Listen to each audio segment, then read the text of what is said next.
what was supposed to be me starting like half an hour early has devolved into me starting 2 minutes early. But how is it going, everyone? We are back. We got it working. So let's see if this is working. If someone can write something in chat, then I can see if everything works, because I had to basically reinstall my OBS in the past half hour.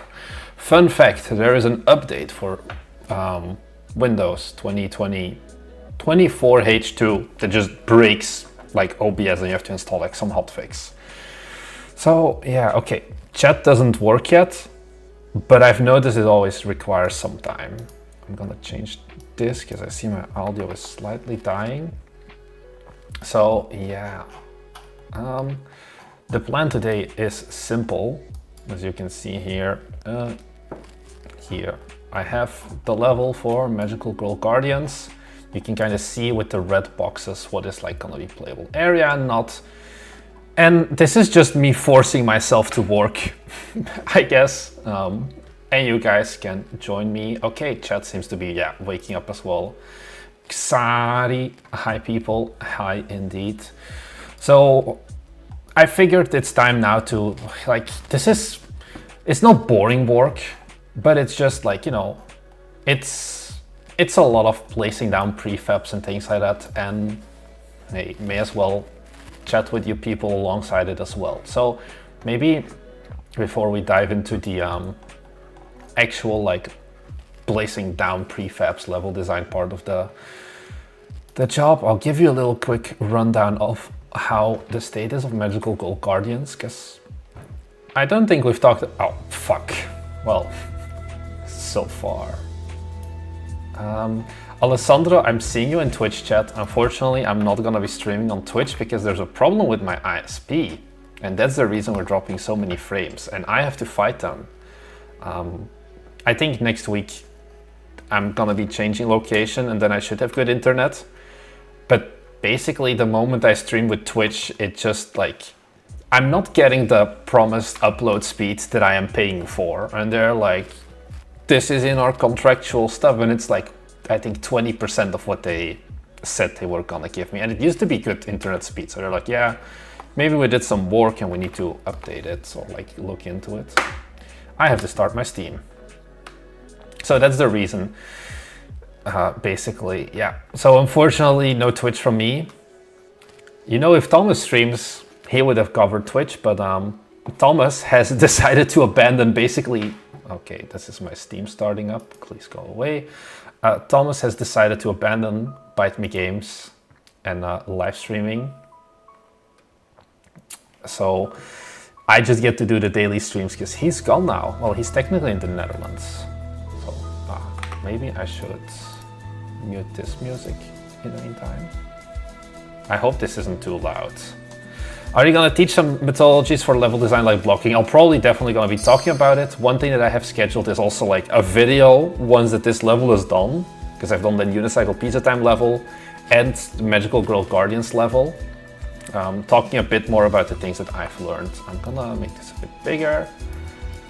Like, ignoring the UI, I think at least the post-processing is looking pretty neat with this one. This is by far my favorite character, so I'm gonna go with her. She's our scout. Oh, I'm gonna disable sound maybe, or because the sound effects are too shitty still. And just put this one on again. So we've started, as you can see, the scene. Like you start in basically the center, this area, and then we want to make sure that, like, you know, this is like a more open area, and we want to include things like quests almost, where, well, you are a magical girl, you have to save the city, where you kind of almost are forced to go and explore the different areas, and also certain areas are like better. Marnix Sensei or Mr. Marnix, please don't. Mr. Marnix sent me. Oh, will there be trades? You know, I already got you. We got this cute little, this is the most recent edition of like the level design that we did. This is also like the top border. So this is kind of my latest thing. I'm so happy with this train station. I think it looks really cute. We can actually go there in a second as well. So this girl, she has one dash. She used to have unlimited dashes, but Thomas destroyed it. So like right now you can see up top like, oh, kill the rabbis. Those are like quests that Thomas was implementing last time, but as you can see like here, like the level is still very kind of ugly.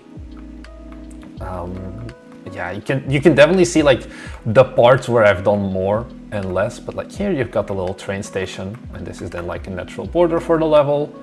Oh. Let's just play this a little bit, I guess. Oh god, so the difficulty definitely isn't there, and like you can see this looks a lot nicer, I think. One of the big problems, and one of the things that maybe I'll talk about in a later video once we've gotten like more of an idea of, hey, how does game dev or like how do survivor likes work, is the balance between open worlds and like level design. Because right now, like you can see like we're getting swarmed a lot. That's because the pacing is also just completely wrong. It ramps up way too quickly because we're not even a minute in gameplay yet. But it's like if you go to a regular Vampire Survivors map, it's much more like this area, you know, very open. And I want to do a bit more of, you know, you're saving the city, finding that balance between having still enough space to move around and not to get stuck immediately, but still having, I think this is a good area, like enough points to like egress and to like basically train. That's like the term I know from Call of Duty Zombies, where you kind of like let them follow you and then you just shoot them all the time. So we're still learning things, but I think overall the game definitely is moving in the right direction. Jesus Christ, we're already going way too much. But then yeah, we pick up the Tayakis. Those are explodey boys. Because if you like compare the top here, like you can see one of these two sides definitely got more love and attention and more work. Seems about right for a zombies game. I don't know if unplayable is like the right thing. Like it doesn't completely feel claustrophobic, the map, but definitely there needs to be more points of like turned around. So I want to get to level 3. Those explodey boys are, oh, I died. So are swarms spawned by player interaction, like triggers in different areas, or they spawn no matter what? So we have two kinds. We have, they will always spawn around you in like constant like waves, and then you have like groupings as well, where like, for example, you have these called planta geezers, so to say, and they always spawn with like 6 of these. Then we have the explodey boys, they spawn by every 5. Those kind of, they just follow you around. But then here, well, I'm already dead, but this, for example, is a point where, like, if you go here, like, a boss will spawn. We kind of want to have optional mini-bosses, so to say, that take more time and effort to beat, and it's, like, something you can ignore if you want. But if you choose to go and, like, attack them, you can get, like, more upgrade cards and whatever. So that's kind of the idea there. Is there gonna be just one level? Yes, there's gonna be just one level, but it's a pretty big level. I don't think Survivor likes in general need multiple levels. So yeah. Maybe a bit of a quick rundown. How has my level design been so far? We kind of started with just this gray block here and then this long street. And then from there, I basically just started putting down streets and figuring out like what's the initial layout kind of gonna be of like where do I want these main things. Like I knew I wanted to have like a Japanese temple area and like more of a pine forest in one of the points. And then I knew I want a park and I want like a like main shopping street and things like that. So I just ended up making like the streets and trying to make something that was interesting and not just a pure grid. Because I think this is like a nice one where, you know, this is not a straight, like it's a 90-degree angle, but it's like tilted at a 45-degree, like you get what I mean. So it doesn't feel like you're just in a grid. That was something we wanted to avoid. We want to have enough like small like bypasses. Once again, going back to that idea of you need to be able to still have a lot of movement because you will get swarmed in this game and you do need movement. Like one of the things that we're experimenting with is like teleporters as well, where you can kind of just get in a teleporter. Like we want to see like, does it make sense for like a shit hit the fence moment? It needs a cherry blossom tree. Maybe we can look into retexturing. I think we technically have a cherry blossom tree from one of our asset packs, but it looks much worse than these trees. So everything you see here is made with, I would say, 5 asset packs. We have 1 for the foliage, we have 1 for the grass, and then we have 3 different ones, 2 for the city, and then 1 for the Japanese temple. Those are the main ones. We've done a bit of custom retexturing as well, but that's basically it.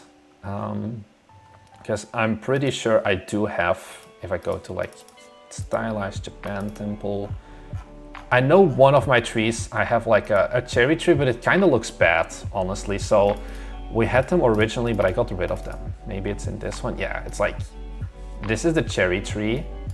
And I don't know, I don't think it looks like that interesting compared to like this foliage. This is from like the Azure biomes thing, looks much better because also we have like 2 cherry trees in total. Maybe I could use these. The thing is also, I like the fall trees as well. Like these are very much fall ones. So I don't know if we'll have cherry trees, because that's also a big scam. Cherry trees, they're only a thing in Japan for 1 week, whilst they show up in anime so often. It's actually kind of a rare thing in real life. Once in a while makes for nice assets. The problem is that's not how cherry trees works. Like, it's like 1 week in Japan, all of the cherry trees blossom at basically the same time, and then it goes back to like regular trees. And if you're like a day late, too bad you won't see them.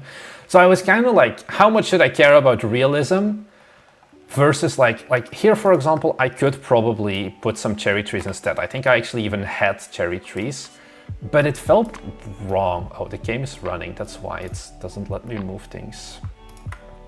Because yeah, the thought was indeed, yeah, with some variation with the red, I may just consider like getting one of the other trees and like retexturing it to make them look more like cherry trees or something. I don't know. Like at the end of the day, swapping trees is not going to be the big issue, I think. So yeah.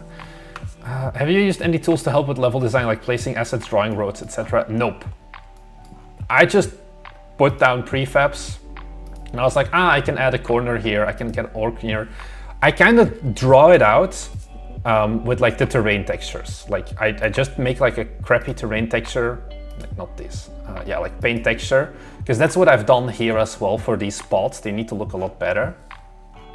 Yeah, maybe sectors of the map could have different trees. Yeah, so this is gonna be a pine forest area, for example, which is more of that like mountain temple vibe. For a joke, have the tree, but the pink flowers are underneath it. I do have the pink flower thing as well. How does that look? I feel like it looks... Okay, this is the issue with mixing assets. I don't think this looks amazing, but I feel like, yeah, maybe it could definitely be an approach. So yeah, I think to a certain degree, I don't know, because this was kind of the thing I was worrying with. Unicycle Pizza Time's level design is actually pretty solid, but I made it first time, and I was like, did I just get lucky or not? Because I did before Unicycle Pizza Time, I never did any level design. Now we've got this, so I was like, okay, let's just try more stuff. Like one thing we're definitely gonna do still is the asset pack doesn't have like custom T-shapes, so I still have to go and like take the model and like cut up this curve and get rid of that texture. But there's still plenty of things to do. I think right now I'm just gonna do some of the boring stuff, like probably start. The last thing I was working on was this section here of the houses, because I wanna replace this big red border, as you can see, and kind of just make a row of houses here, make the terrain nicer, and then take it from there. Actually, I'm thinking now also, maybe I wanna have a park behind the convenience store as like kind of a, wait, let me draw it out. Kind of like different, here we go, something like this. That's gonna be too big. Maybe just something, because I kind of want to bypass a connection between these in regards to, you know, not getting stuck, because this is very much a choke point. If you're here and there's enemies below and enemies on the side, you're fucked. There's no way to escape, because the north is blocked off and then this side is blocked off as well. So I think definitely we need to have some sort of navigation around the company. Maybe going here, I kind of made some space for it. So that's something I want to do. Also, I'm gonna get rid of this big concrete slab, because one thing that I want to do here as well is, I'm gonna use this one. Something that a lot of Japanese apartment buildings have is like, they have the apartment building. Oh, I need to get both of them at the same time. And then they have like a little, like, it's a super depressing garden, like right at the front. What's the plan for the edge of the level? Kind of just finding fences and things like that. So here I have the train tracks and there's like a fence blocking it. And then I've also gotten something similar at the bottom where it's like, oh, there's these, like this is the park, then there's some road barricades, and you kind of just can't leave. And then I'll block off the roads with like some rubble or like whatever. Well, we have a car park next to the convenience store. Yeah, so the car park technically is in front of it, but I can definitely have like a little extension and then maybe do in the style of what I've done here, like have a little restaurant, because it does make sense to have restaurant across the convenience store. So maybe just have a little pot in between the restaurant. Let me see, I have a, like, what is a good shop building? Something like this. Put this here. And then, I'm not sure, because normally this area in front would already be the car park. I kind of want to do that, but I think if I want to do that, actually, I should move all of this back a bit more. Because I feel like, where's my car? I've got on one car so far. The plan is to get some more stylized cars at a later point. Yeah, I need to have enough space for like the car to actually fit. So let's get these, move this a little bit more forward still. And put the benches here and here. And then the idea I had was just to take one of these curbs and just put them in the ground like this.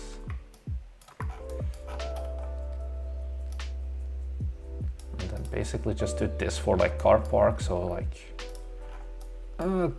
duplicate this over on this side so 2 more cars can park or something like that. It's okay, I only have 1 car in my park at the moment as well. So yeah, I think it's a good idea to have like maybe just a little, I don't know about the park. Yeah. Oh, hello there. Hi, Zoltan. What happened to Guild's Architect? Oh man, that's an old one. Guild Architect kind of got scrapped for now. Oh boy, I have an interesting video for you guys coming up in like a bit more than a week, I would say. Due to a mix of different things. First off, game wasn't really that fun. We've done playtests, we've made builds for publishers and all of that. Because the problem is Guild Architect has a scope that's too big for us to sustain right now on our own. But it's also not in a state that we'll realistically get publisher funding. We tried getting publisher funding. Partially, it's definitely our fault for the game not being good enough yet, not fun enough yet, not having a good enough gameplay loop yet. On the other hand, it's also a shit time to get publishing. So it doesn't make sense, and especially with Unicycle Pizza Time, it kind of opened our eyes to the concept of, hey, spending time on your game doesn't actually mean like, oh, I spent 6 times as much on my development cycle, hence I will earn 6 times as much. It's kind of what we learned. So it's like, yeah, we can't realistically, with what we know after Unicycle Pizza Time, keep pouring more time and effort into Guild Architect, because it's probably never going to pay off. So that's kind of what happened. Oh, also I just realized that I should not lengthen that one. I should lengthen this one. And then how far should this go? Not that far. That's why I went from an FPS card game to an NSFW game. Okay, yeah, you definitely understand it as well. Is this for Unicycle Pizza Time or this is for a different game? This is for a different game. Steam page should be announced next week. We're planning to do a big announcement next week for this game, but you guys, the homeboys, going with me through these trialing times, you get the sneak peek. I feel like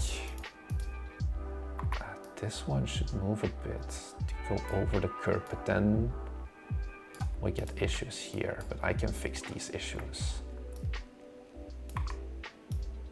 fairly easily, yeah. Also, I'm annoyed by the fact that these aren't straight. Will anyone ever notice? No, definitely not, but still, it annoys me.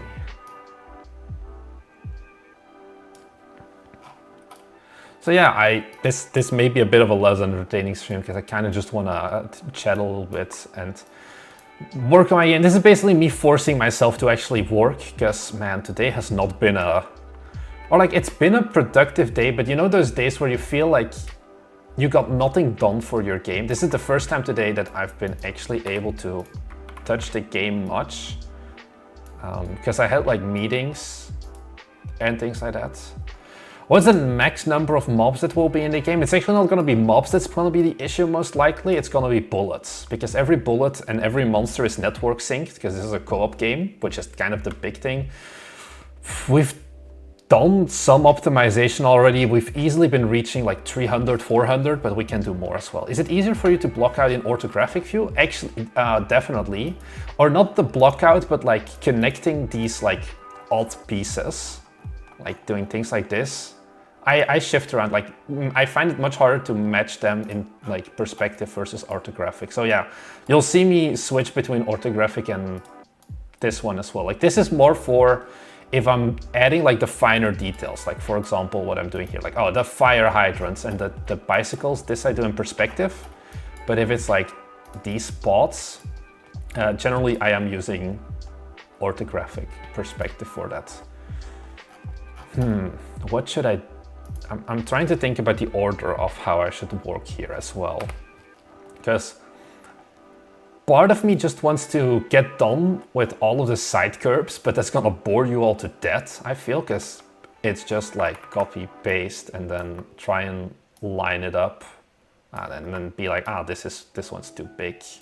So find another one in this one here. Like I got the sidewalk.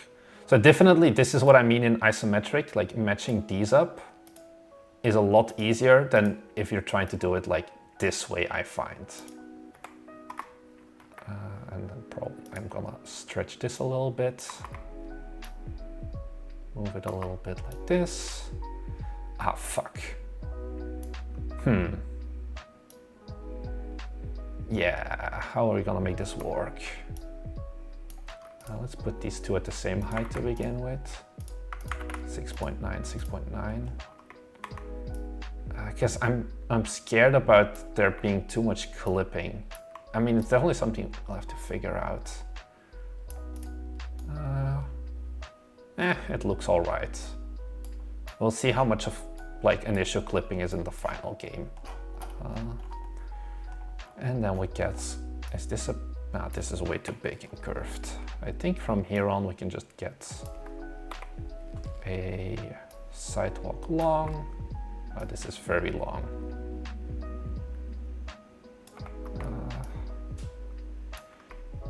I'm not sure what I want to do here for the corner.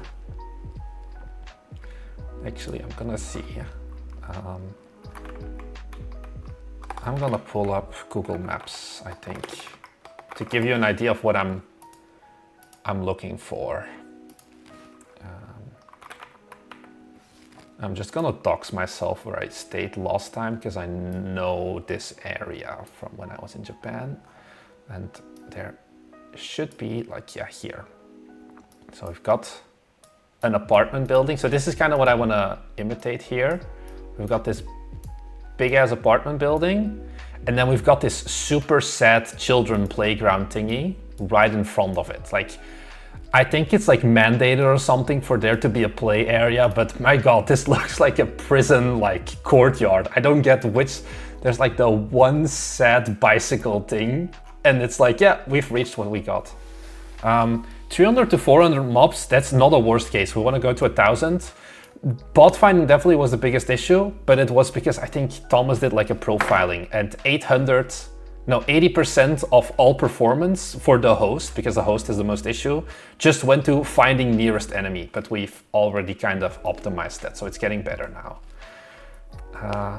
Is this map based on a real life location? Not really, but it's like, you know, Japanese like cities, they kind of all share, because there's like, they're similar to a certain degree. Oh God, Google Maps, why are you like this? Because it's like the same if you go, let's say here. Like once again, you have, oh, is there a car right in front of it? Can I see? No, I can't see. Okay, let's find another one. Basically, all of those like bigger apartment buildings. Here should be some more. Wait, where is it? This one? Like this one, they have all like the small set. Oh, this one, I've walked along this one a lot as well. They have like, this is the playground area. and it's like, why? Oh, who wants that? Like, which kid is like, yeah, let's go and play it. Yeah, you can see they have like, this isn't even a swing. It's just like a little octopus shaped thing and then like a bench. And it looks like where you take your dog out to pee, not where you take your kid out. So yeah, definitely it's for the kids who misbehave as punishment. So I kind of want to get this style of terrain here in front of the, well, let's switch back to perspective. Also, I'm gonna disable the UI because that pink thing you see is the UI. Please remind me to turn it back on again later or the game is not gonna work. So I kind of want to take these two. I should honestly put them together. Create empty parent. Big apartment. And then let's mesh these a bit closer together. So I want to take this and I want to kind of replicate that sad school ground vibe with it as well. Japan wonder why they have a declining population. Yeah, definitely. And another question that I did think then, because I wanted to have this bus stop here.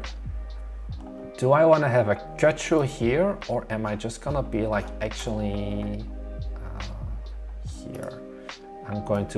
I think I'm gonna block this area off so that there's more area on the main road, because I don't want to have too many small bypasses.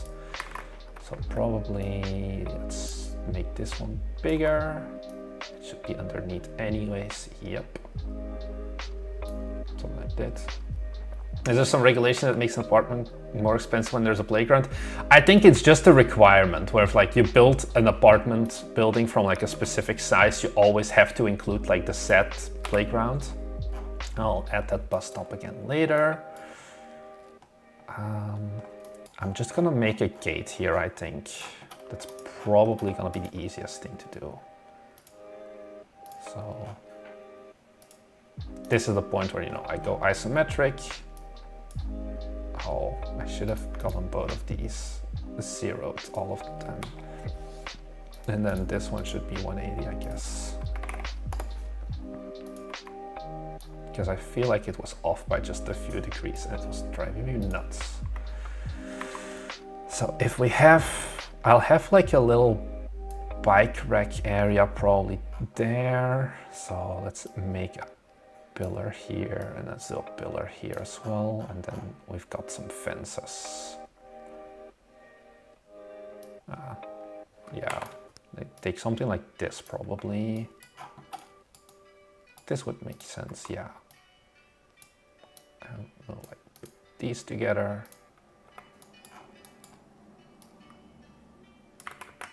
Can I just 180? Oh, I don't even, do I need to mirror these? No, they're the same anyway. Perfect. So we get these two. It is a recognizable team in any case. Yeah, so I definitely want to capitalize on that as well. So we've got the big apartment. Let's move it a bit closer to that pool. But I want to have enough space up front because this is, so I should get rid of this bike thing in front of the poor guy's door. I'm just gonna move it because I'm gonna need it anyway. Maybe I just gonna extend this wall. What's the same pattern? This is the same pattern. Like this. And then, sure, we'll make a corner here as well. And then it connects into the building. Oh, this is miserable. Now it's gonna, no, this looks so bad. Why, dear asset maker, would you do it like that? I can fix this, probably by just lowering it. Ah, but now I have the tiles here at the bottom. Okay, this is fine. So we're gonna have that here. I feel like I should just make a second terrain for the sad park, or... the thing is, in this game, I definitely want to limit the amount of height, because height is an issue in a survivor, like, because you can't aim up and down. It's traditional twin stick thing, basically. So I don't want to work with like too much height and things like that. So I'm probably just gonna take my brick corners, and where am I gonna have? I want to make it big enough so you can actually walk through it. So then it would make sense to have an exit north here, and side entrance, and then like up an entrance here at the bottom maybe.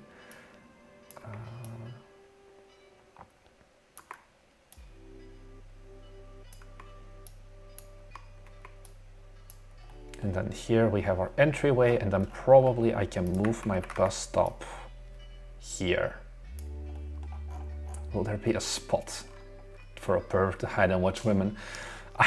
The perverts are gonna be too busy working. There's no time for them to be pervy. And then can I just make this angled? Any pathfinding challenges since the map is more... No, honestly, I don't think we're even using A-star, which surprised me, because that's normally what the boys always love to use for anything. Anytime something goes wrong in their life. I feel like that's gonna get too big. I'm just gonna make these two a little bit longer. Unlink. So all of this is still built on Unity nav meshes, surprisingly, because I thought it was gonna be the bottleneck, because every other game we've made so far, we're like, oh yeah, we'll use Unity nav meshes. But then when push comes to shove, it's like, oh yeah, actually we can't use nav meshes because it's too like weak or like too unpowerful enough. How these need to all be lower. How high do I want this to be? Like kind of knee high. Let's put all of them at the same height. And then maybe the easiest way, actually, this is gonna be set height. This is gonna be very, very weird, I feel. Sample terrain. So this is a 6.9. How about I go for a 7? Doesn't go over. How about a 7.1? Still not. 7.3.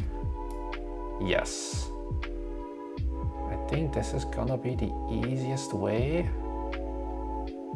to add our like little shitty bark thing. Huh. I need a more depressing color of texture now, I feel. Set height, no. Paint texture. Can we just make this? Oh, the sand looks bad. The sand looks also bad. Ground. This looks proper depressing. I'll make it like this, a little bit of green still.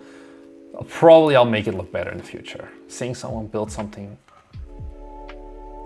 do art like Thomas versus actually watching, unlike some lab coding. Are there pickups on the game like health or XP orbs? XP orbs, yeah, they're small little taiyakis. I can show you in a bit. Or maybe I can show you what a taiyaki is, because it's probably something that you've never seen. This is a taiyaki. This is my kryptonite. This is my crack cocaine. I could eat these every day, but I would have gotten so fat. It's like a little kind of waffle, and then you can get them with different kind of filling.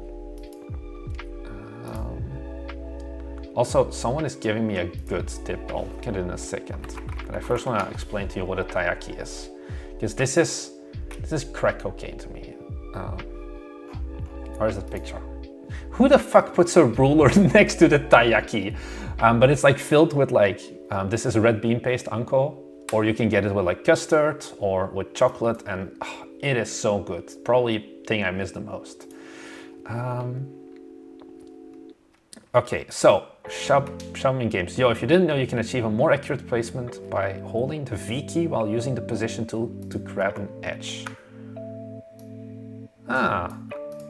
So it like goes to an edge. Oh, I see. So if I do this, where the fuck did it go? So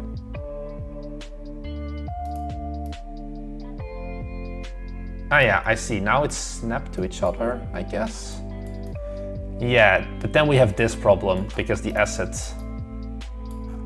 doesn't smoothly align, so I'm still gonna have to do it like this probably.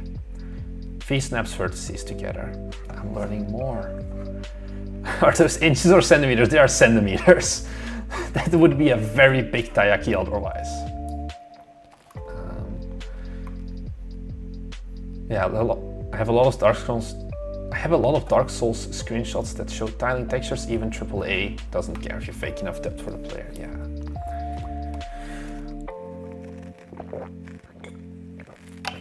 Yeah, 5 inches. It's like this big. I can talk about some other things that are that big. Please don't take that out of context. So, anyways, we're back here.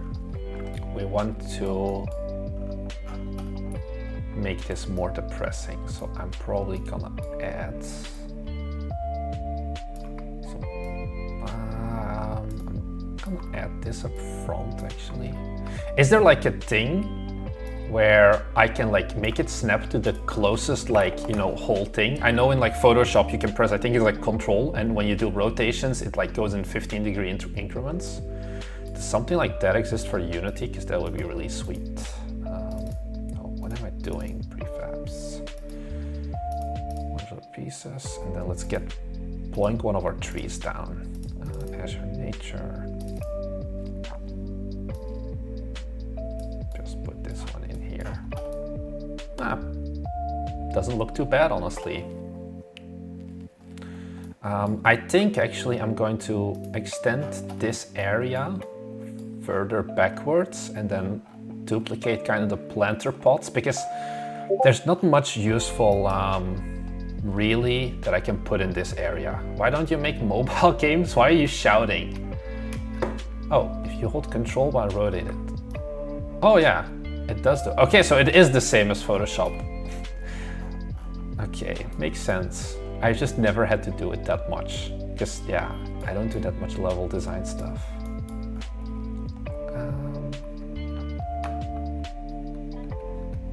I believe the Unity settings you can set the increments. Yeah, 15 degrees is fine. I don't need like very specific, I guess, but I do want...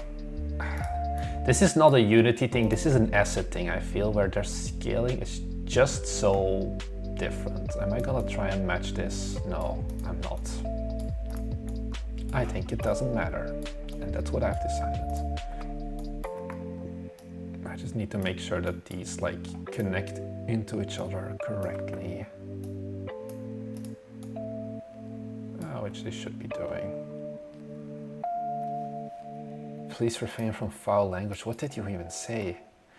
I know you put Kills Architect in the drawer just to make sure it isn't the piss drawer. No. Man, Streamlabs built different. Well. I'll probably make this less depressing gross. But I am going to...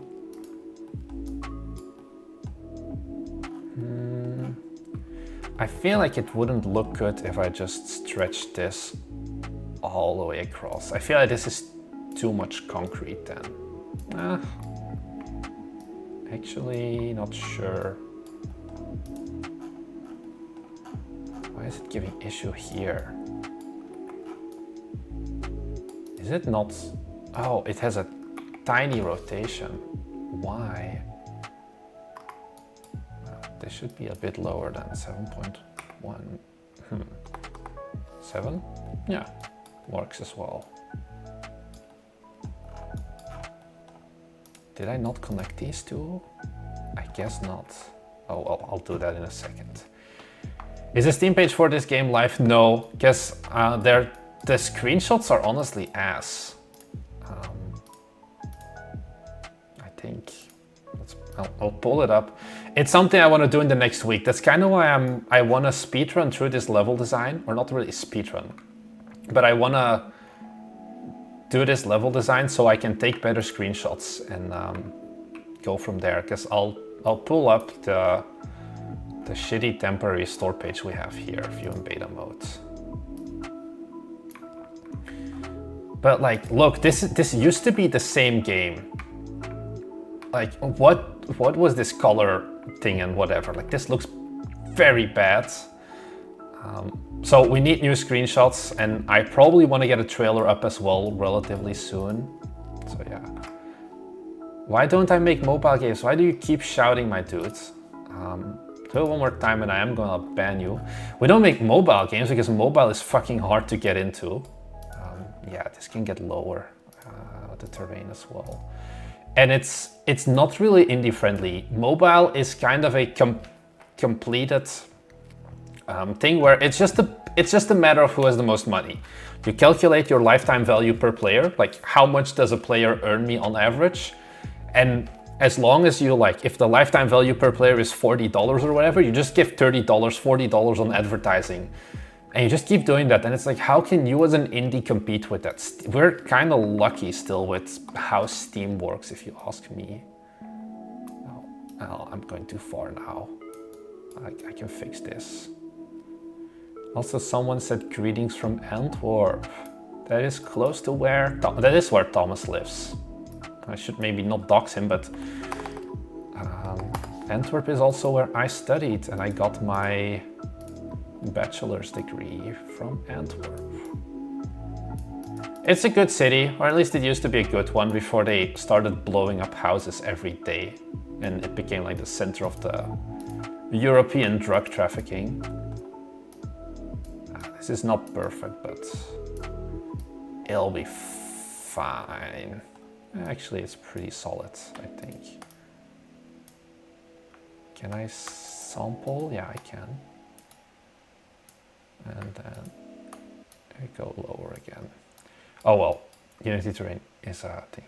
Where's the elevator pitch? Is there a unique mechanic, or is it just a really polished survivor with a fun theme? Team definitely is a big one. Other things that are good is the fact that it's 1 to 4 player co-op, and it's 3D. There's a lot of survivor likes. Definitely. There's not that many multiplayer ones, like 1 to 4 players, and the ones that there are have mainly been 2D. This one now also has 3D. There are a few, I think, what is it?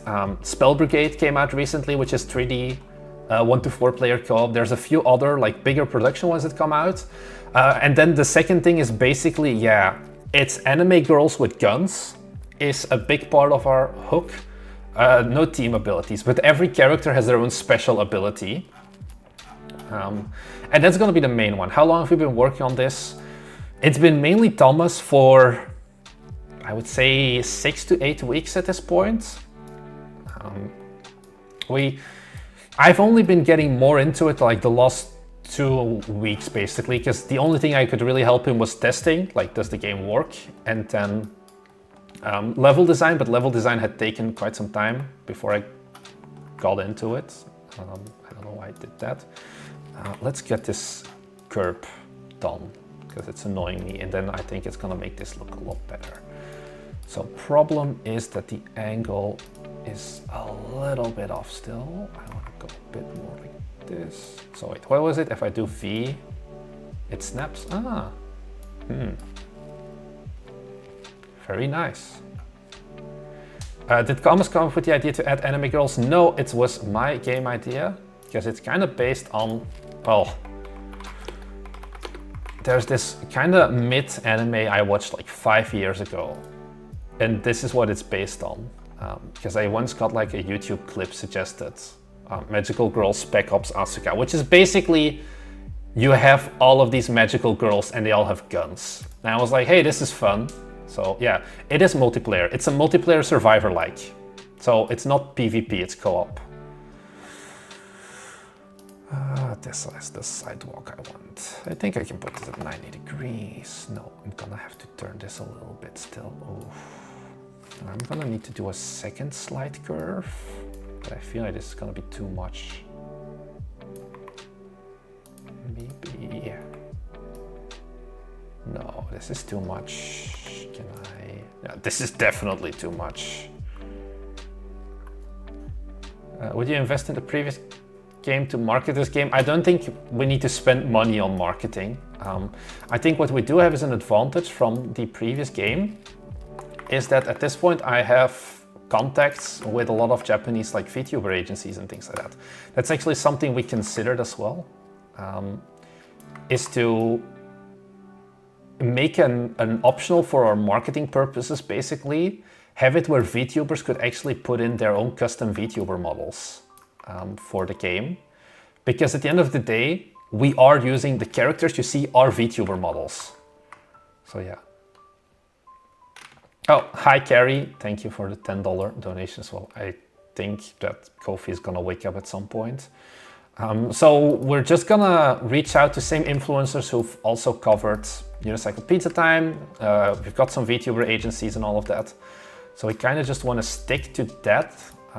Paid marketing, I don't really see how that works. The question is also how much do we want to focus on purely Japan, so to say, versus on the West, because I still wish more people in America like bought Unicycle Pizza Time and all of that. It just didn't happen, unfortunately. I think because we never got that big streamer coverage. So I feel like it's like this is very much, it is a game that should appeal to a Asian audience as well. But I don't want to be it only for Asians, because I think at the end of the day, survivor likes are big outside of Asia. So it's gonna be finding a balance, seeing what we can make work, basically. Dude, I bought your game. Which one of the two? We've got two games. If it's Unicycle Pizza Time, I feel very sorry for you, because then you must have had a very bad day today with the rage that it induces.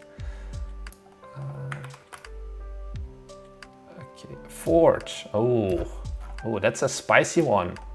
I'm partially curious what you think of it, but also, if you refund it, I won't kill you, because the game definitely has some issues.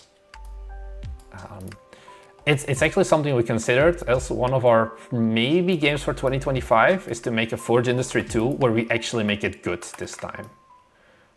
Because at this point, we do have some more experience with that genre, although we do have some lessons learned from it as well. But Forge Industry definitely has some mechanical issues that we never fully addressed. That's kind of an issue. I'm going to make this very slightly curved downwards so that hopefully this is more of a smooth transition. Yeah, the two curves into each other. And then let's copy paste this, or just copy paste this one.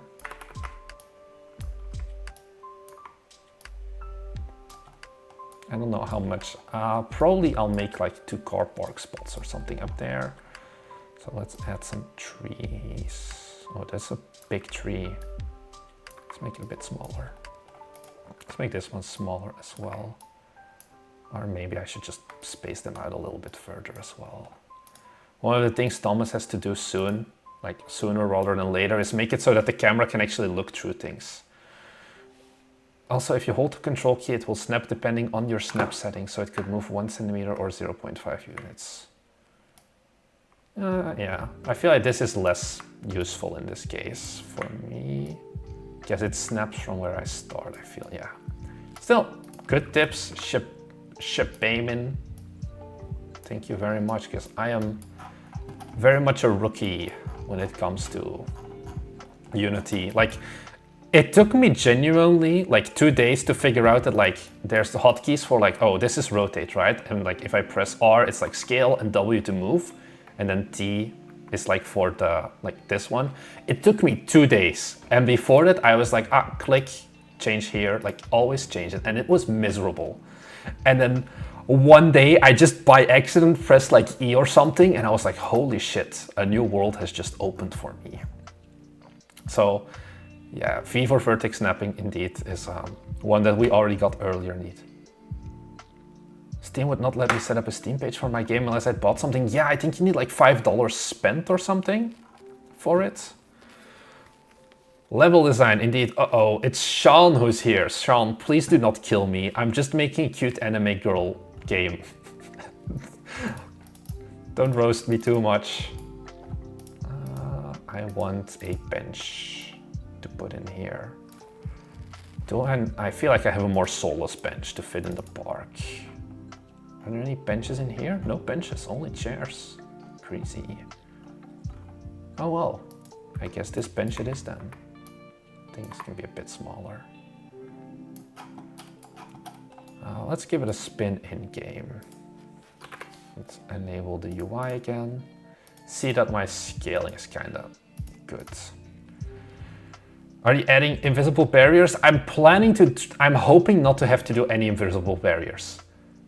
I kind of just want to make it all with like, for example, what you can see, I think up here, just like visible barriers is kind of the idea that I want to go for. Oh boy, they're already coming.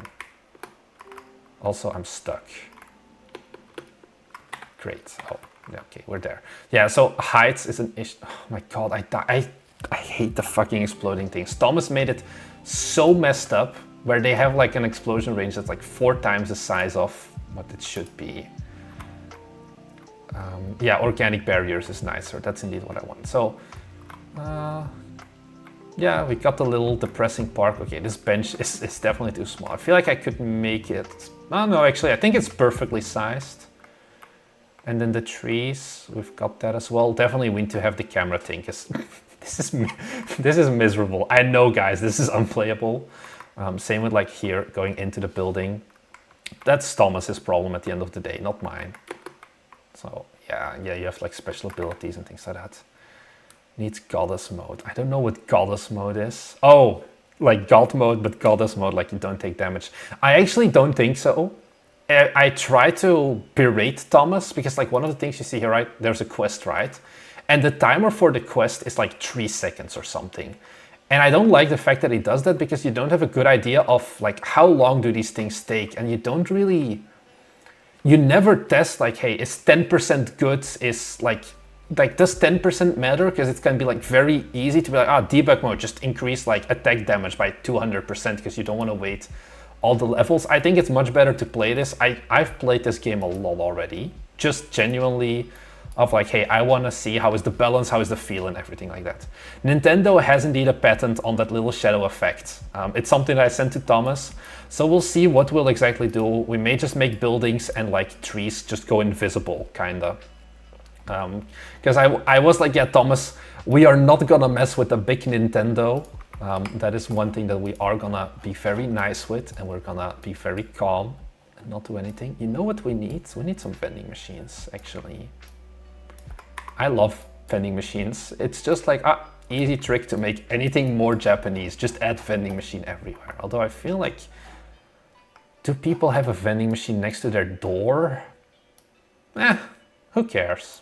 It's a video game. Are you currently also working on other games? Not as much. William is. So we have 2 main developers, like programmers are talking about then. I am in orthographic mode. Is orthographic mode that's like multiple people have asked it at this point. Is there something special about it that I don't know? So Thomas is the developer on this, and then William is working on another game.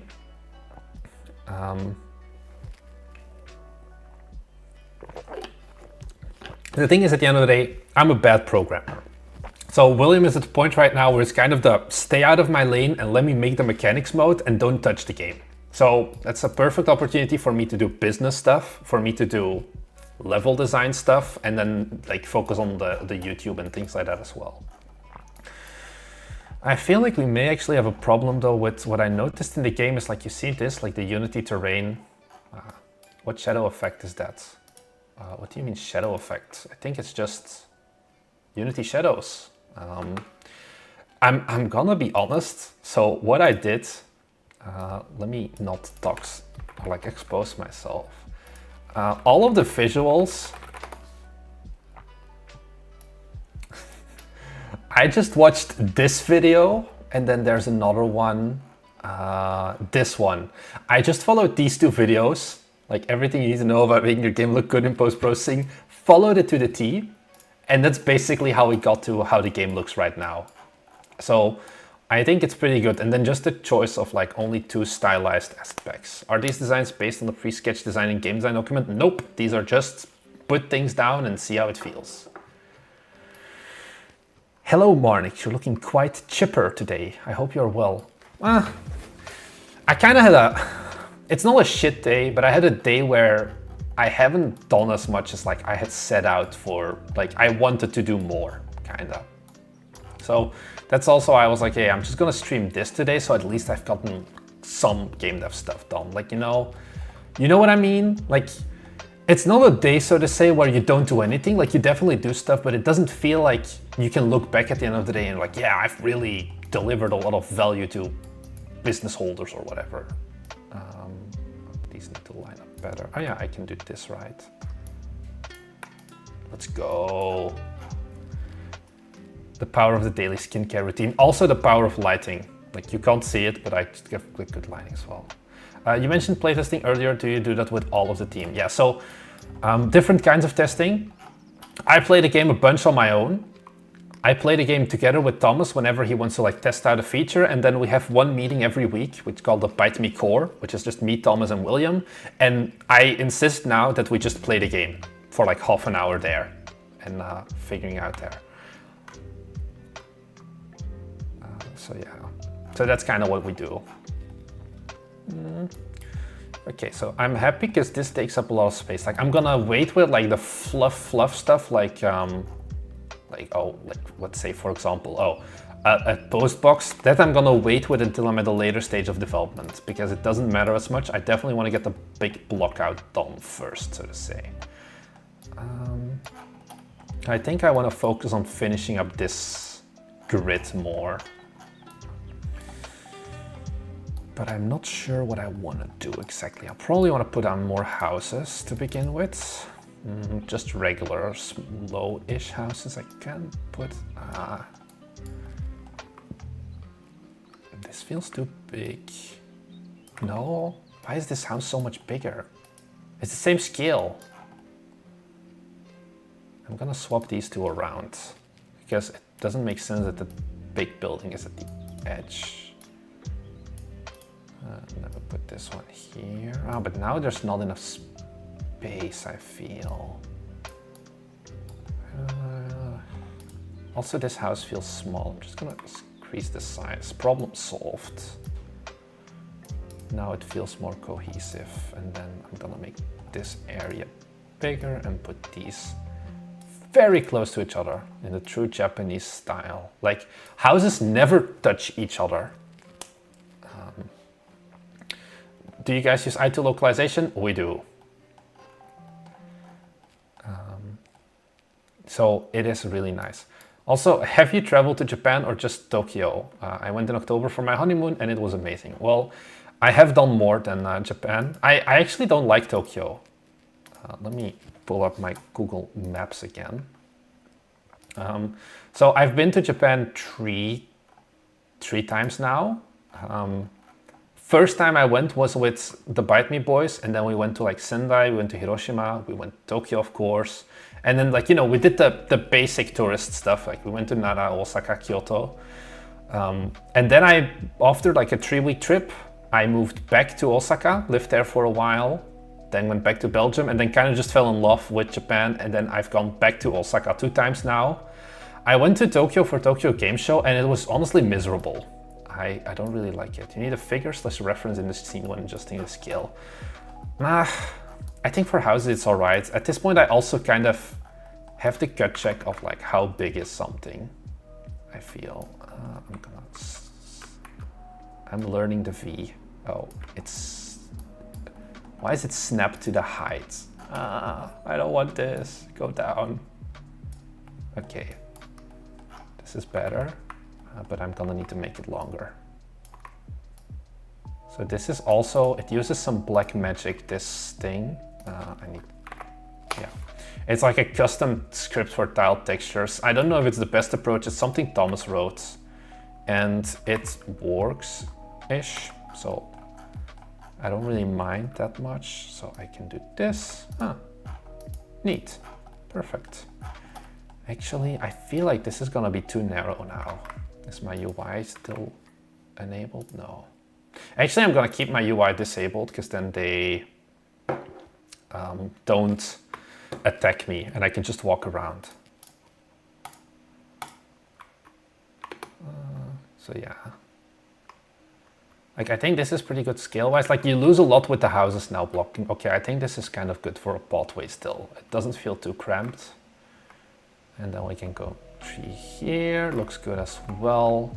Probably want to make like a little bit of a park area here, so it's not all open. And then add houses at the back here. So yeah. Osaka was too crowded. Oh, Kinosaki Onsen, my dude. I haven't been there, but I've considered going there. It is really nice to go. Oh, I didn't want a full screen. Kinosaki Onsen is basically like a little onsen town. And then, yeah. Honestly, also, you like Kyoto more. I don't like how much tourists there are in Kyoto. It's crazy. It feels like I'm just in Europe again. So, yeah. The setting could include Okinawa in a blue zone with a lot of centenarians. I don't have centenarian models. I don't get it. One thing I was so goddamn salty about this is I wanted, because you can see there's a big area here that I did lay out the roads for, but I ended up cutting it off because I didn't have enough, like, honestly good assets. The one asset that this is missing, and then I would have been like, Dream World is a Japanese school. And I was like, oh yeah, Japanese school, I think a Japanese school stylized. It existed. Keyword being existed. Yeah, here I was like, oh, this is a perfect fit for what I want. Like, nice stylized, would fit in the game and things like that. I don't care about the interior. And then I'm like, yes, this is it. And it's like, this package has been deprecated. And it's like, why? Why? I was so salty when this happened. Because it's like, yeah, get fucked. There's no way now. And I consider, like, should I send them an email? But it's like, I don't know. So yeah. Instead of populating every area with believably, you could have objects the player has to destroy, like monster spawners. I don't know what that means. You mean like actual, like, physical objects you have to destroy? Could be an idea for the quests. Yeah, I changed the sentence midway through. I figured.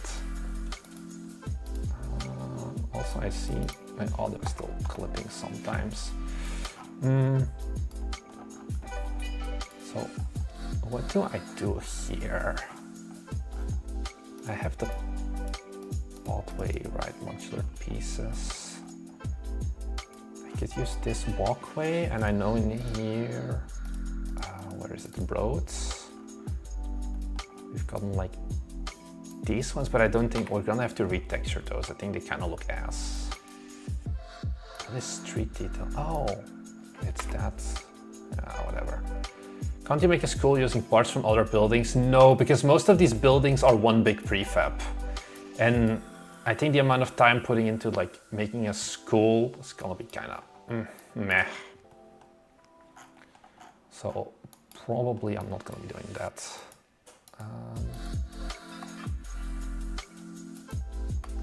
I want the bike and then the bike rack, and I rotate both of these. Sure, this is close enough. Then we put them here. Like this. Let's go. I think this should still be in the player's like camera perspective view thing so they can see it.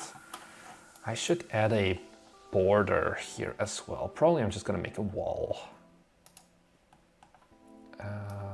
I'll use the same brick pattern.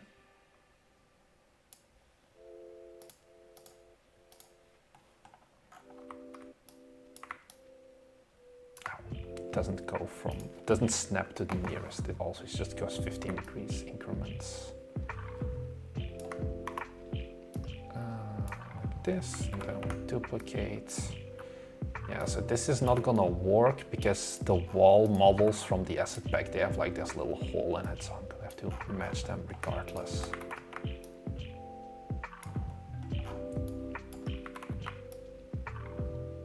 And I'll do like this. And then I think I'm just gonna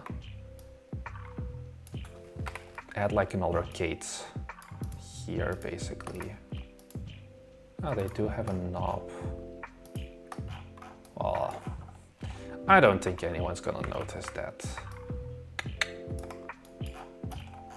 Like this. I'll make it go behind there.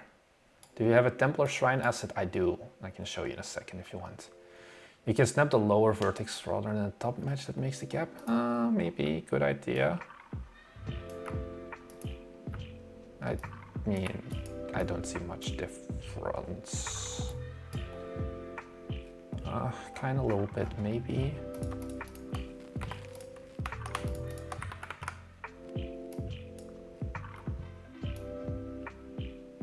Like this. Should be neatly tiled then now, but then I'm gonna replace this one. Where is my corner? It's this one, yeah. 80 degrees. So I am learning a lot about that V-snap thing. Thanks to you guys. That's the thing, if you want to learn how to do something right, what is it? Just tell the wrong thing on the internet and people will tell you you're wrong. But I appreciate it. So yeah, this is a closed off area. And it also solves that transition here. Marnix is living from the sugar mommy grannies. No, that's not it. Can you snap to the lower? Well, yeah, I'm thinking about getting a Steam page up and entering Next Fest in February. Any tips for promotion? Reaching out to influencers is your biggest bet. Also to the guy who asked if I had a temple. I have this temple thing. It's like modular. So I want to make like 2 more smaller ones to put in this big area as well. Yeah, I never use prefab assets except as placeholders. I don't know, like, prefab as in a Unity prefab or prefab as in someone else made them for you? Because I assume you're an artist then, and well, newsflash, we are very much not artists, so that strategy doesn't work as well for us. I'm gonna, Jesus Christ, that scaling was off. I'm gonna add a little border here, like a little curve.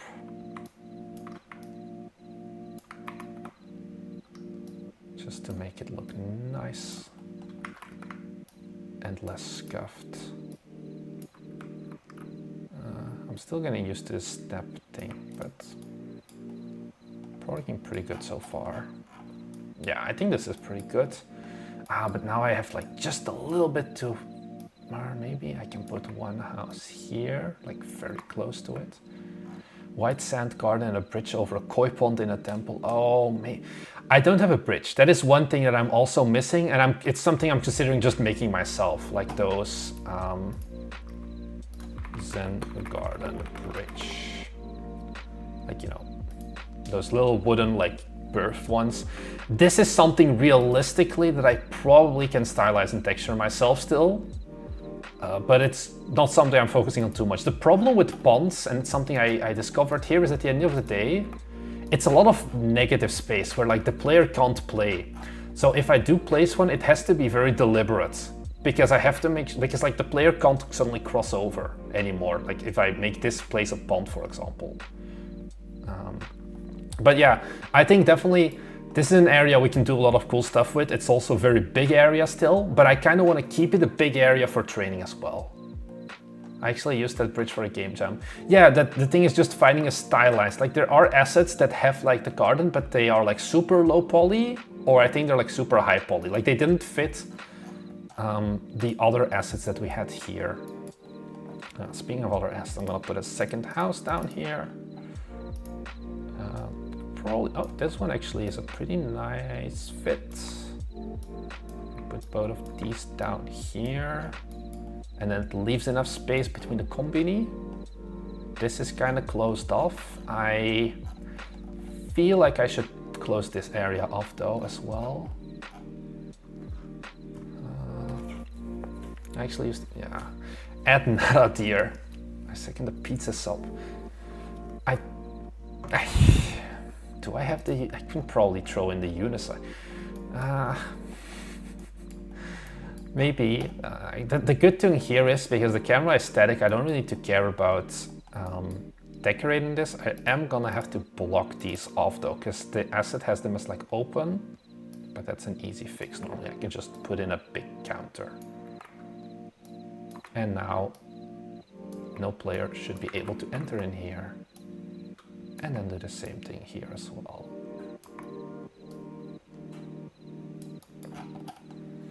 I don't know about a pizza shop. I don't have a pizza shop sign, I think. Like both of these come with a whole bunch of like signs and boards. Like, this is like ramen, and this is katsuori? No, katsu nare. I don't know what this is supposed to be this week's take. But there's none for pizza, so I would once again have to look into retexturing. Like I think these are things that I can honestly retexture pretty easily, like the ramen sign. It's just not something that like right now is the point that I should focus on that. But definitely like the fluff, like filling up the street with like all of the little odds and ends. Like I've done a little bit of trial here with like, oh, do you have the gas meter boxes, the manholes, and all of that. That is for if everything is placed down and more final, and then you just go in here and you put down all of that shit. So not as much the focus / priority right now. Wow, I need to put these two together. Maybe put them a little bit further away. What about the dojo training area? One thing that I did consider is I think it's in, I need to just find this on Google Maps. They'll have coverage. Can I not click this? Directions. Okay, it's not gonna find Terry. It's like, I don't know the term for it, like temples have this often. Let me see, where is like the start? Here, is it this one? Where it's kind of just, it's not like a dojo training ground, but it's like an open area, like four directions. The thing is then, would I let the player go in there? Maybe. Or would I just block it off? And then it's once again like that negative space that doesn't have much to do about it. Like they can't go in here. And then once again, I kind of want to make sure that if I do put something down in here, it has a reason. It has like a flow of how you do the enemies. And it's not just, oh, I put down shit wherever I want. That's why, like, for example, I drew out like, hey, these are some ideas for some pods, like where there's some gray. I want to have like little like temple areas and things like that.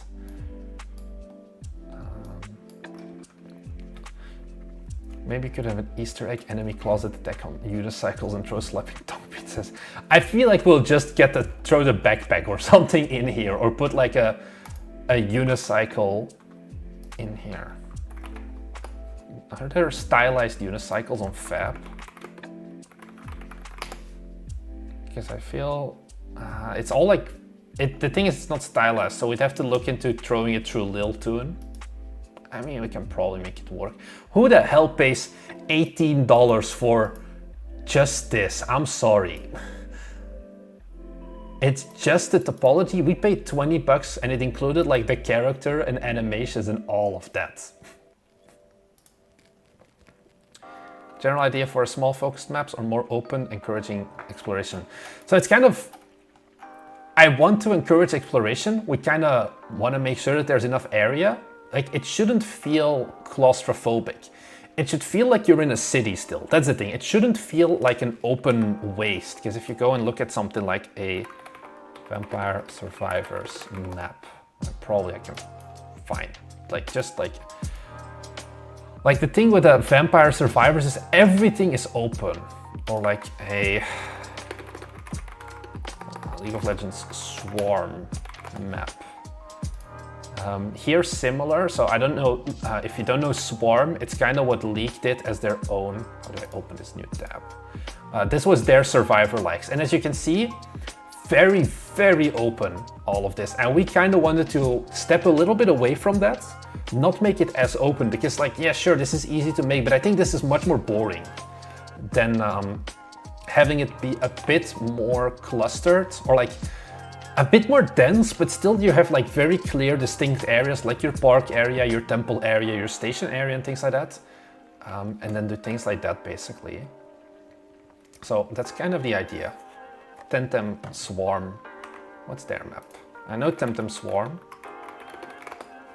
I think it was also kind of open. That's not the map. God damn it. Open a new tab. Or is this on an island? Like, I feel like this is also still very much like, oh, you have like a tree and a rock.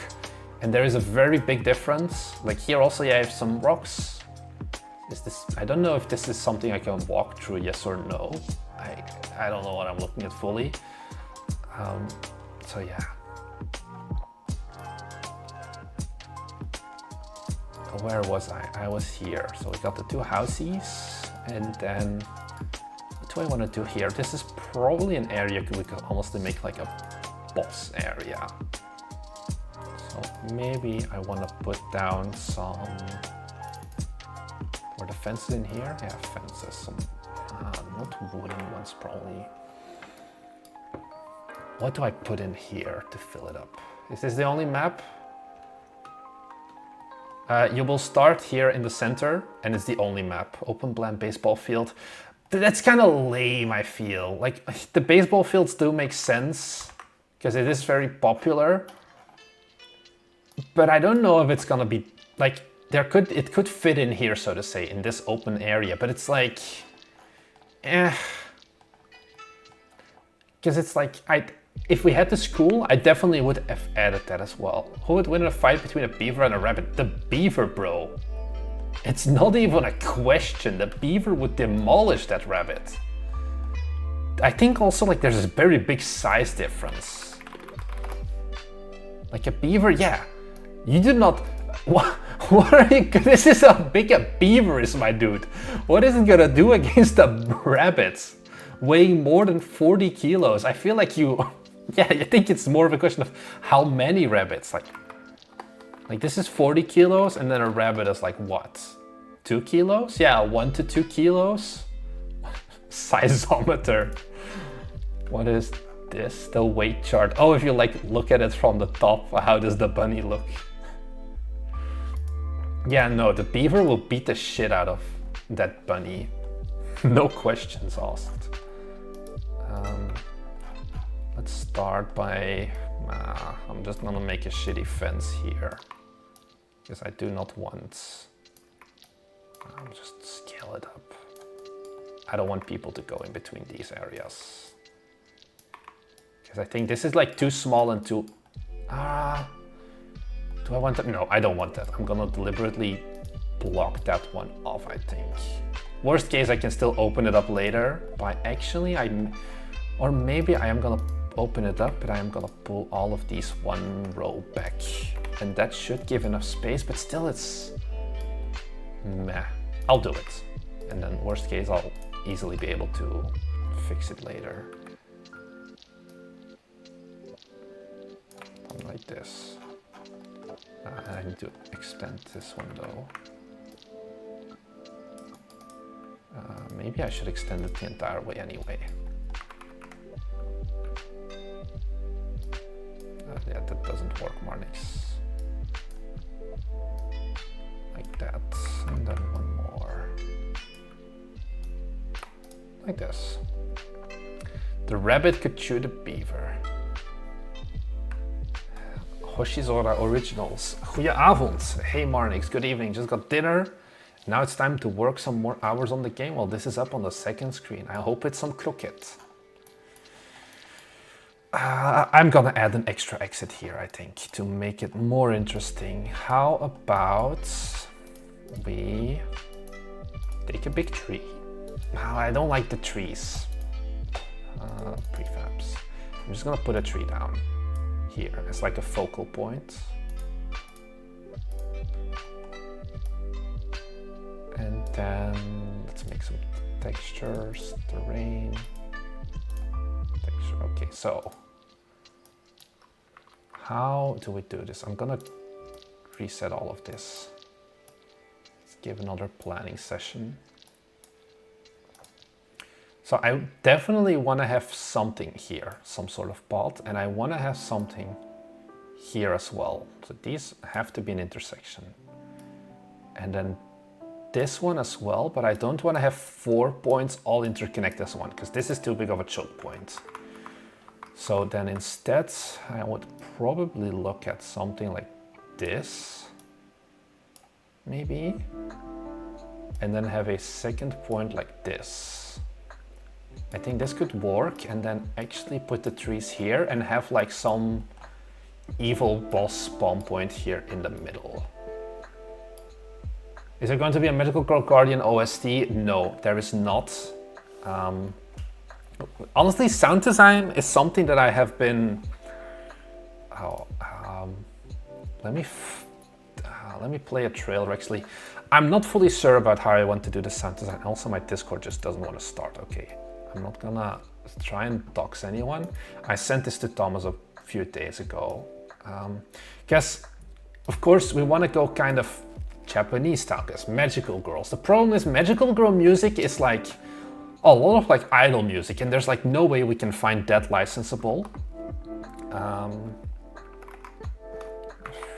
Can I look at like has link from me? I think, yeah, Starlight Revolver. So this is a game that got announced pretty recently. Let me pause the music here as well. And what they really did well, I think, is like they have that real magical girl star where they have that anime opening music, so to say. The trailer, honestly, kind of disappointing, but the music hard carries it here. Like the gameplay feels too slow for the game, I feel. But this is like a really good visual style. This is like actual magical, like this is the magical girl transformation and things like that. High BPM. This is the music I would want to have in the game. But this is not something that an indie dev can regularly get. Like, honestly, the trailer still, the music and the energy don't match. But this is the music we would want to go for if we could in an ideal world. But it's not going to happen, so we have to figure out something else. Probably just more... I've been looking a lot with Japanese music in general, finding some of that, but finding stuff with voice lines is really rough.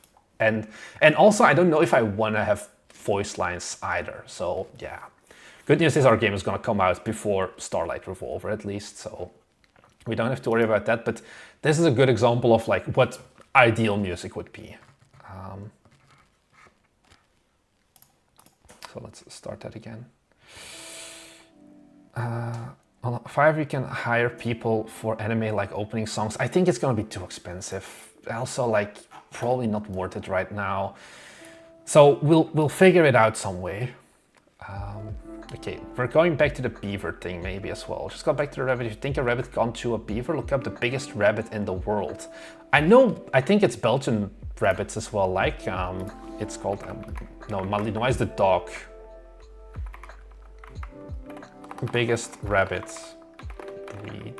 Oh, it's a Vlaamse reus. Yeah, Flemish giant rabbit. One of the things, like, sure, these are big as well, but look at them. They're just teddy bears. This is not gonna... A beaver will fuck you up compared to this. This is just a big ball of fluff and cuteness. You can buy them at the market in Belgium. There's actually... This is in my town, where I grew up. They have like the biggest weekly recurring open air market every week. And there's like a whole section, I think they banned it by now, where you can buy like rabbits and like birds and chickens and everything like that. Like my dad came home 2 times with guinea pigs from there and my mom wanted to kill him. And I went, and they sell those rabbits there as well. And then you can like pet them. And then one time I was there with my ex-girlfriend and she was like, oh my God, look at how cute this bunny is. And then the market guy came up and he was like, yeah, these are for eating. If you want the pet ones, you have to go over there. So yeah, I don't know how it got here. Anyway, beavers still reign supreme, I think. So what were we missing? I'm going back to chat for a sec because I didn't look for a while. So no OST, rabbit is gonna get destroyed by the beaver. No Fiverr, yeah. Any VTubers have music they would license? Oh, that's a good idea. But most VTubers don't make original music, most of the smaller ones. If you go for someone like a Hoshimashi Suse, like these, they make their own music as well. The problem is they are Hoyo. I think this is Hoyoverse, like 2.5 million subscribers, and then there's drama around. It's like Ori Calliope, I think. She also makes like rap music, but most of the other ones that do the streams, it's just covers. It's not as much original music that they make. But I think it's actually a good idea. That could have been a good one for a collaboration where it's like, oh, we put their music and like their VTuber character, so to say, in the game. There's a lot. Yes, just turned down, it says. Are we back? We're so back. Oh, I should put out with this actually. I'm gonna put it on a second screen because there's a lot of non-content friendly stuff on here. I'm gonna find an example for one of our assets that we bought. 1 second. Let's say here. So one thing, so we got our, like this is one of the characters like you've seen her earlier, right? Like this is a full-on VTuber character, so to say, like already rigged. We just decided, hey, instead of for VTubing, we'll use it for just regular games. And there's a standard framework that Japan has for licensing these kinds of things. And sometimes they provide it in English, where you have to look at it like this is a big one. Like integration into software such as product development, or like somewhere in here is game as well. A lot of these do not prohibit, do not allow use for games and things like that. Like you can use it for live streaming often, but not for games, because of the fact that then people could technically decompile the game and get the FBX files. And it's something that Japanese people don't really like. So this is like a placeholder, or like not a placeholder, but like a template that all of the Japanese VTuber artists and things like that use. So it takes a lot of time to find models. We had so much more models that were like, oh, these are great fits, but they didn't allow use for games and things like that. So that was a bit of the issue there.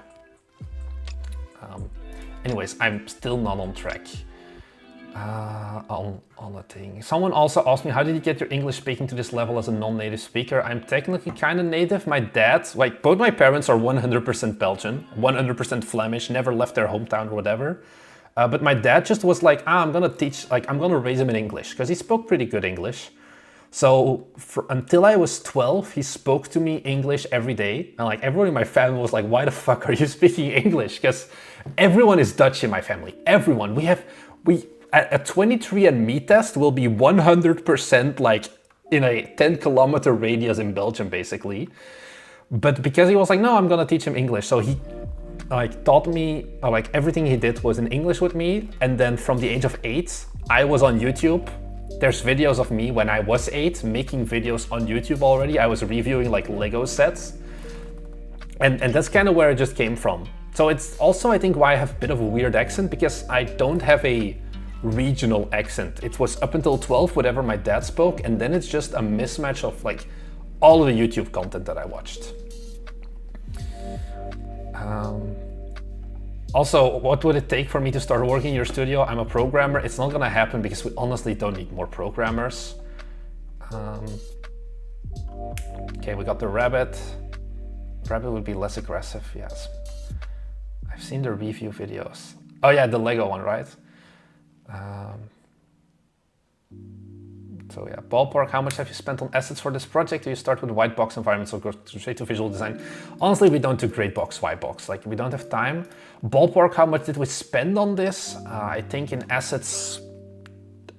oh, the enemies were so expensive because they didn't go on sale for Black Friday. So we have... let me pull up the asset store. All of our enemies are from basically the same guy, Suriyun. And those are kind of expensive, I think $240. Yeah, like we have the Monster Holy Pack, Desert Pack, all of that.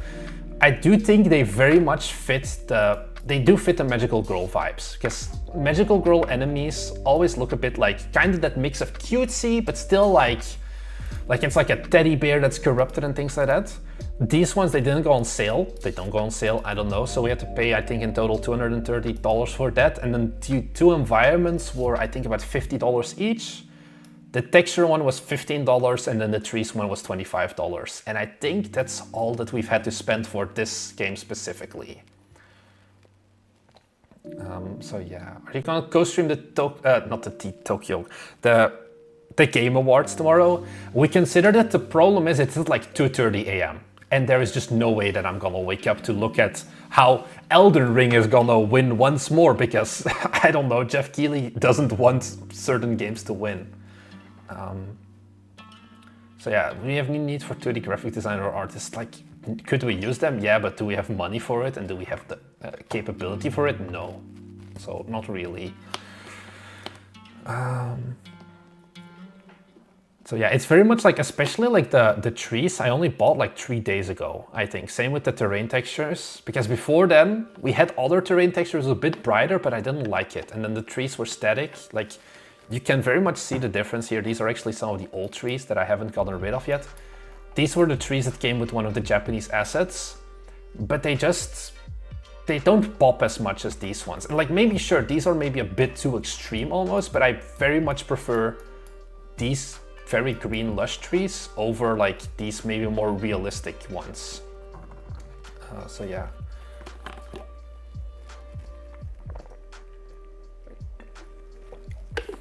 That's kind of where we're going. Anyways, where were we? We were talking about how we were gonna fill up this space. I think let's start by adding buildings in this area still. Maybe we can just... how about we just sneakily copy paste this? It's too big. God damn it. We don't copy paste that. Do I have 2 of them now? No. Okay, perfect. What are we gonna put here? Can we put one big house?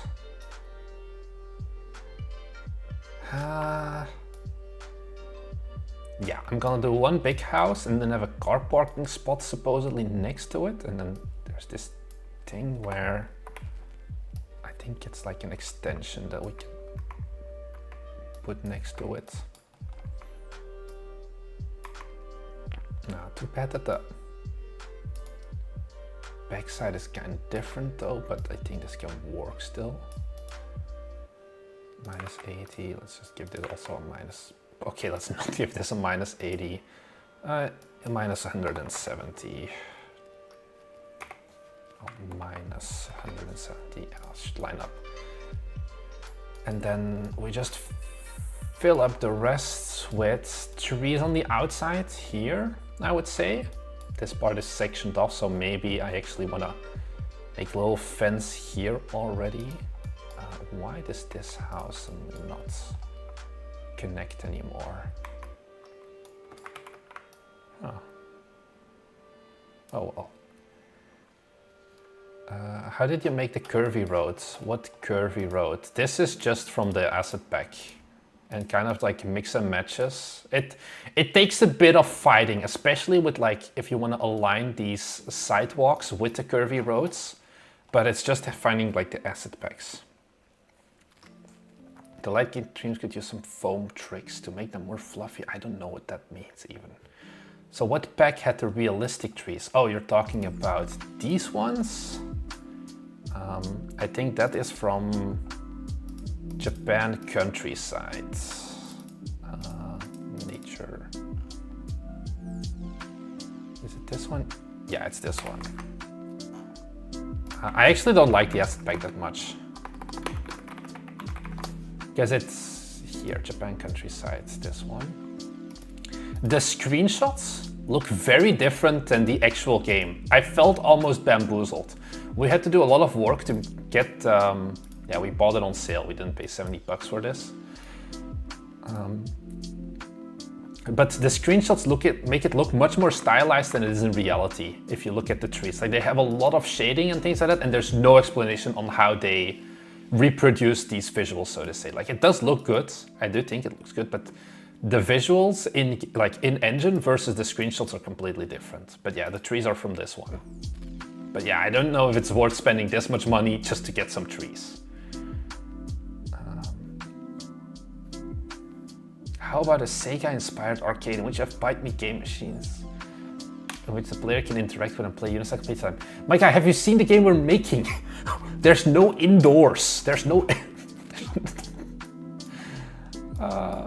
That is. I feel like I'm just gonna ask. I'm gonna ask someone to redo the textures probably to make these match. It's something I could do myself as well, but I think this is kind of an eyesore now. But I think the idea of having that extension at the back does fit in this case. And then I kind of just wanna probably fill this up with a tree. Trees do so much for filling up, but I don't always know how much I should use trees, especially with the fact right now that like our tree support isn't great because it like kind of kills the camera. I want the small trees. This is a small one. Yeah, this is a small one. Go up top. I don't want to go inside because that's the thing now. It's like too big because it's covering the main road spots. I'll probably go for something like this. Is this gonna be another RTS or are you going for a different genre? My god, this is a survivor like. I want to save. Actually, I want to cancel. Yeah, wouldn't it be better to add some vertex colors or shadows on this White House? You say a lot of words that my programmer brain does not understand. Also, I'm gonna enable UI again. Let's give it another playtest.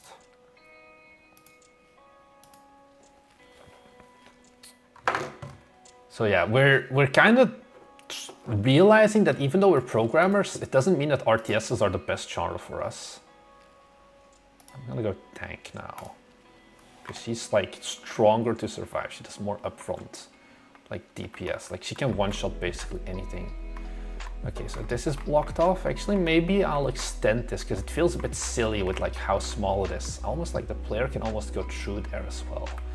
It's like one thing we considered having like dynamic blocks. I guess we could try something like that for the buildings, but it doesn't feel like it fits right now. Anyway, so we're gonna go here. We have this little pot, and then we have the tree. Like definitely it's blocks, but it still works. If we have the car park next to here, and these guys blow up, then we've got our tree here. Yeah, I think this is a pretty good approach where we can exit through here. Yeah, camera is miserable, but we knew that. Oh, this one is not that. Then we have the houses here, but you can't go in there, so it's easy. I don't need to worry too much about filling that up. What are we taking? I'm not happy with this UI either, but the UI is another problem that I'll deal with another day, because it probably needs a full rework as well. We started with like a visual novel thing, because we wanted a cutesy thing, but I'm kind of getting sick and tired of it already. How am I gonna, like, the good thing is she has so much HP because she's a tank character that like I kind of don't have to care that I walk through people. So yeah, we got our mascot. So now there's like a little butterfly flying next to us that also does damage. Yeah, I'm almost starting to consider going for a less colored UI in general. Like the thought was like, oh, very cutesy, whatever. But I feel like the pink is too stark of a difference with the rest of the game, where I would almost want to go with more of a minimalist approach instead of the full pink. So the UI definitely, it's not there yet. I kind of want to get to level 5, but I don't know. Thomas messed with the like level scale recently, so it takes like, oh boy, it takes a lot longer now to level. Maybe I should give an example of the monster spawns as well, because right now, you know, these are just waves that keep coming, and there's no scaling either. But there is another park. Oh, I should go further this way. Is this Bite Me Game? This is Bite Me Game. What about Guild Architect? Guild Architect has been put on hold for now, for like a while already. Basically, since we released Use like Pizza Time. Like this is where like there's a spawn thing. So if you come in here, like we get like this more of a boss kind character spawns, but she has no health. And then she drops a Dango, which gives you like a guaranteed upgrade basically. Like whatever, increased critical hit damage. And then right now you can kind of farm it. No, I can't farm it. So yeah, that's where that's at. So yeah, nowhere near enough glitter. Yeah, the effects and the feel is very much not there. Like sound effects also aren't there yet, but I think it will be fine. We still have time. I'm gonna get this one probably as well for my texture, or what am I gonna do here? What am I gonna do? I don't know. Probably want to make it like this. Have it like a set plot with that car park. But I feel like now I'm taking up too much space near the end. So something like this probably. I'm gonna move the house further to the side. Yeah, I'm gonna have to match those roofs, I feel, so it's not as... This is a very good start. With some changes towards full product, this can get very good. Well, we'll see how it goes. I have been out of the loop for a while. Yeah, I think we also never made an official video of like, oh, Guild Architect is cancelled. Because I feel like at this point, it's what I get every time. Is there a reason for Guild Architect to be on hold? Yes, the reason is we learned that time spent on development does not mean time coming out of it, and the game had some very key issues in the fact that it just kind of sucked and it wasn't fun enough. And we tried reworking it a few times, but it just didn't keep, like, it never felt good. Let's take this car and put it next to here. This gives me a better idea of scale. So I want to have like 2 cars parked next to each other like this. And then I kind of just want to have it end there. So I'm going to make this shorter. And then yeah, Guild Architect, it's like Guild Architect was too big of a scope, honestly. So then we also had that problem of realistically, it would take more time than we had runway to release it. Is this gonna be the final art style? It's gonna be pretty final. I think we've done a lot already in terms of lighting. It's not offensively bad. Like, keep in mind, I'm looking at it isometric. Can we do more? Maybe, but I feel like we've done most of the easy W's already at this point. I just want to make a little slice here to put underneath this one. Something like this, just so it's nice and tidy. Probably put a curb next to all of this as well. My brother in Christ, I have no clue what the hell vertex painting even is. Don't just throw words at me. What exactly is this is me. Vertex is a list of colors which are associated with individual vertices as opposed to texels. This is not helping at all. I think it doesn't matter that you yell vertex painting because we have no clue what, like, it's not the point here, I think. The interactive editing tools for modifying vertex. it's it's not getting better. Just to make the transitions, this asset, oh, you can use it to paint other textures with a brush on meshes. Okay.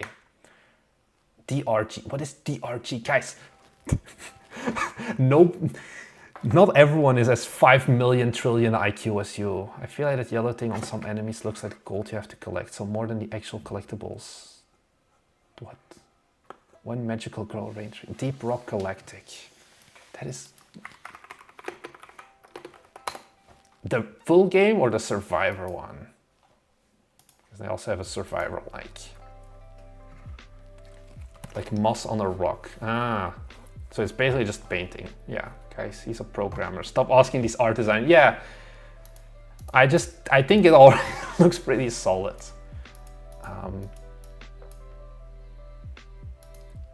Okay, where do they use vertex painting? Is it like on the... They just throw shit on the wall? Is it like the crates? I feel like, yeah, maybe. I don't know. I don't know. Sounds like scope creep. Yeah, I feel like the art at this point doesn't really matter that much. I think it's solidly enough-ish. What the angle is this? 67. And then I have to do 90 degrees on top of that. 160, yes.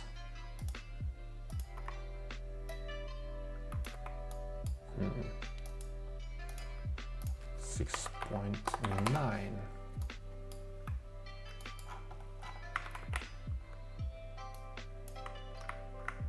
Then I do the V. Okay, mission failed. How do I do the V? Oh yeah, like this. But both of them should be longer. Like this.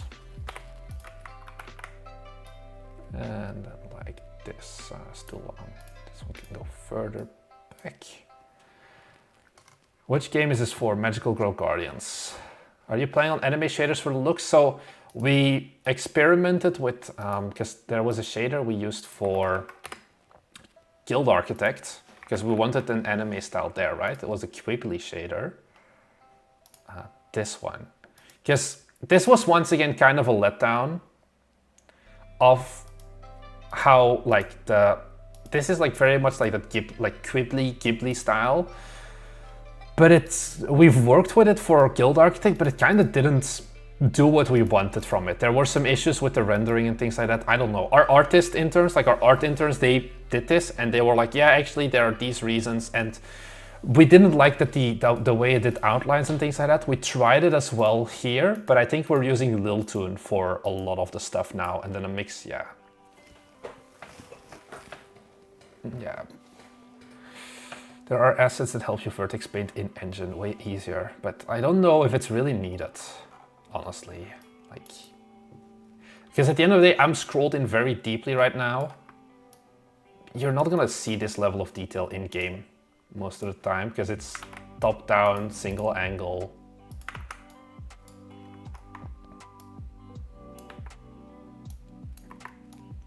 Let's make this a little bit bigger. Let's make it a bit longer.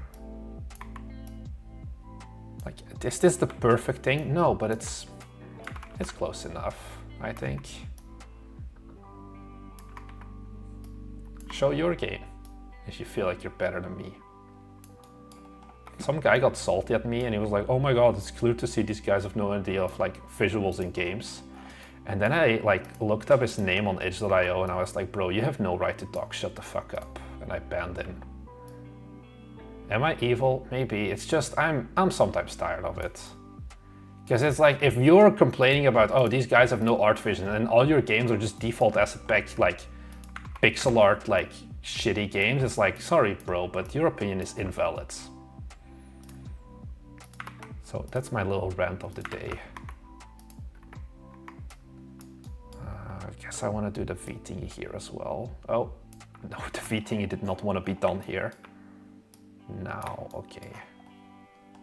That is the wrong angle, brother.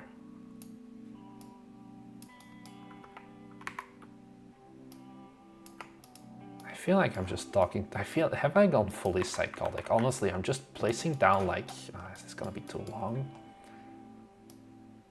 I should block this off anyway. Actually, nobody is ever gonna see this. Let me get a fence. The other asset pack is better fences. Lil Toon is very good. Maybe try a word license shader instead of a complete filter shader. That sounds like a thing Thomas is to deal with because he did all of that. I want to go back to Japan countryside, prefabs, props. What's a fence we can use here? Does it really matter? Not really. I'll just use this one. I'll use this stone one. I don't think anyone is ever going to be able to see this anyway, but now there is a fence, just in case. And then probably we want to add some flower pots as well here, just to like ward it off like a little wall. Bunch of pieces. Where's a little, give me a little wall. Wall fence. How does this wall work, honestly? Let's do the black one. Nah, black one doesn't look good. Brick, white, solid white. Take this, put it down, make it smaller. Kind of, you know, just a stopper for the car is what I'm envisioning. Because the cars are gonna be gone most likely. I'll put them here. But I still want to make it have enough space for the player to, because I feel like I may not even want to do this. Okay, so if I'm zoomed out too much, it just dies, the feet thingy. Oh no, not there. Huh, that is not what I wanted, but sure. I'll take it. Sticking out too much. I should have used the corner one, I feel. Whatever. I don't like this. Oh, let's not delete the terrain. What's the new game concept? Magical girls with guns, survivor, like 1 to 4 player co-op, multiplayer. No, no pizza delivery. Unfortunately. Pizza's too expensive in Japan. Way too expensive. How many households? Oh, they don't have all the same car. It's just I only have one model so far, but it's gonna be like, it's my scale reference. I want to get more models, but for now I just use that one like everywhere. Although a lot of places in Japan have the same car.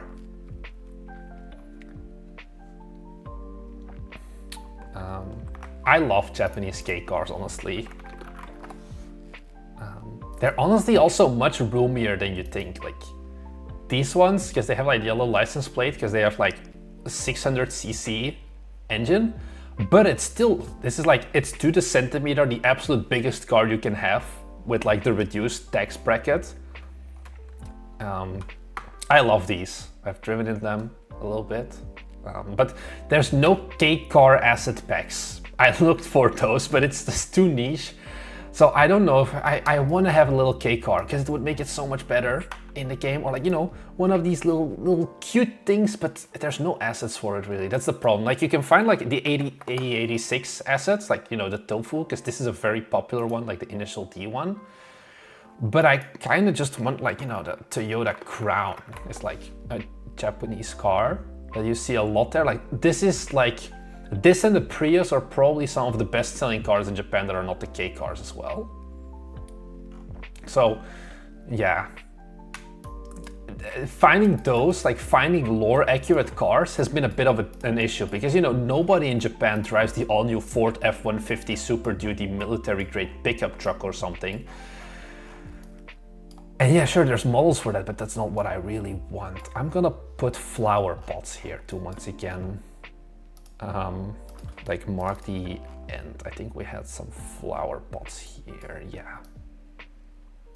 These are very small flower pots. I actually don't think I'm gonna be using these. Do they not have these, the planter boxes?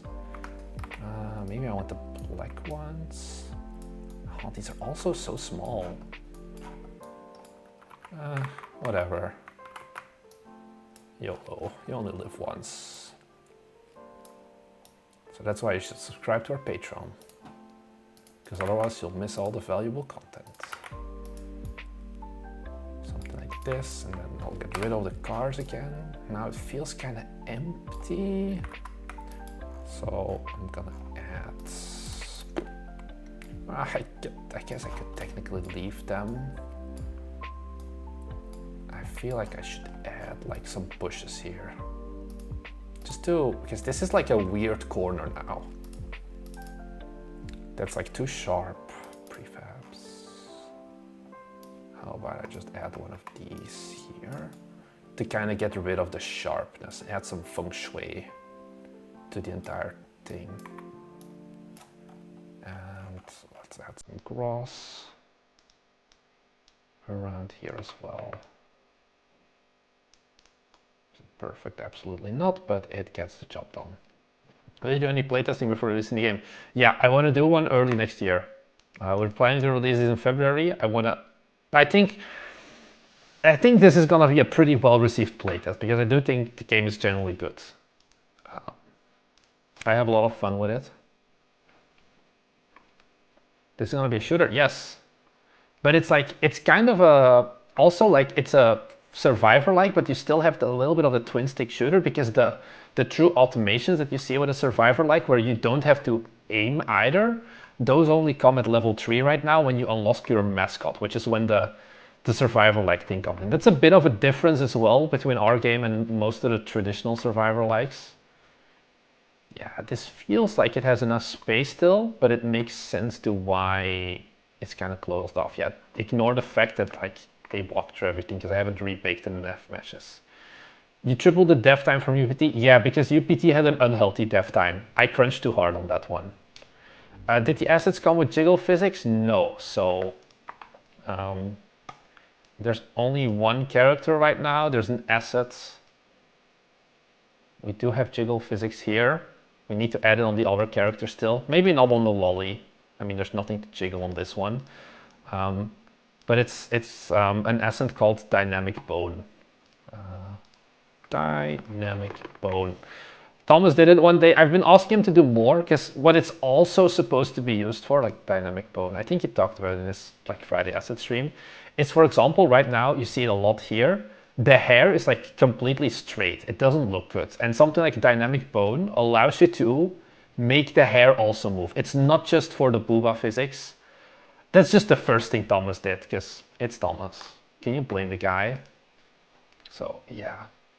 What price point are you targeting? I think like $6.99. Probably. It's going to be a cheap one, because especially once again, it's going to be co-op and all of that. So it's going to be definitely way below 10. I think it's 5 is going to be too little, I think, like $5. I think that's just unhealthy, because then we need to sell so much copies to make it worth it. But probably like a $6, $7 would be, so yeah. It says buy me coffee. You can't be struggling that bad. You can't buy coffee.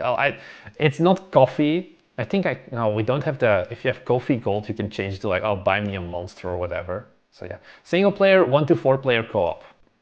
So you can play it alone or you can play it with more people. And then the difficulty scales, we do play, so here you can see like host game, join game. Right now, no one else is playing this. But if someone was like hosting right now, because I always host for my own, basically, then someone could join this. So yeah, 1 to 4 player co-op. It was one of those things that were like, hey, this is something that's going to make us stand out because there's not super many co-op survivor likes as well. Yeah, those are Vroid models. So that's why we just, there's a full-on Vroid VTuber models basically that we used. Steam question, do you need to surpass $100 every month to check out or just the first $100? I haven't made my first 100 yet, but the game doesn't sell too much on a month. I think it's $200 minimum. I know for us we put it at 500 because it's from US dollars to euros and then there's extra costs incurred with that. I think it's like 250 or $200 minimum payout. Steamworks minimum payouts. Oh no, it is $100. So it basically counts up. So if you didn't reach that payout, the month before. Like let's say you earned $60 last month and then this month you earn another 60, then you'll get $120 next month paid out. And if not, it will just like start stacking up. I think you can see it if I go to our sales stats, like an example of that, because we put our limit higher. If I go to like, yeah, whatever is what's the latest one here? You can see here like custom minimum payment threshold not met, because this was when Forge Industry was selling like 80 bucks net, 140, 177, and then 50. And it kind of just stacked up because we were like, yeah, we have to pay 10 euros in conversion fees from our bank to go from US dollar to euros. So that's why we put it at like $500 or something minimum payout, because otherwise it's just not worth it. Or like we lose too much for no reason. Such a genius step. I'm currently making an anime game as well. Yeah, that's the thing. We were looking at like the Unity asset store for like girl, like magical girl, but it doesn't exist. So we're like, hey, actually, can't we use VTuber models for it? And it is, yeah, just like I said, you need to check that a lot of Vroid models do not support. Or like, yeah, if you're making them yourself in Vroid Studio, you can do it. But if you like buy them, a lot of them don't support like the licensing correctly. So I have this park thingy. What am I gonna do with this? I don't want to put in another pond. I feel like that's lame.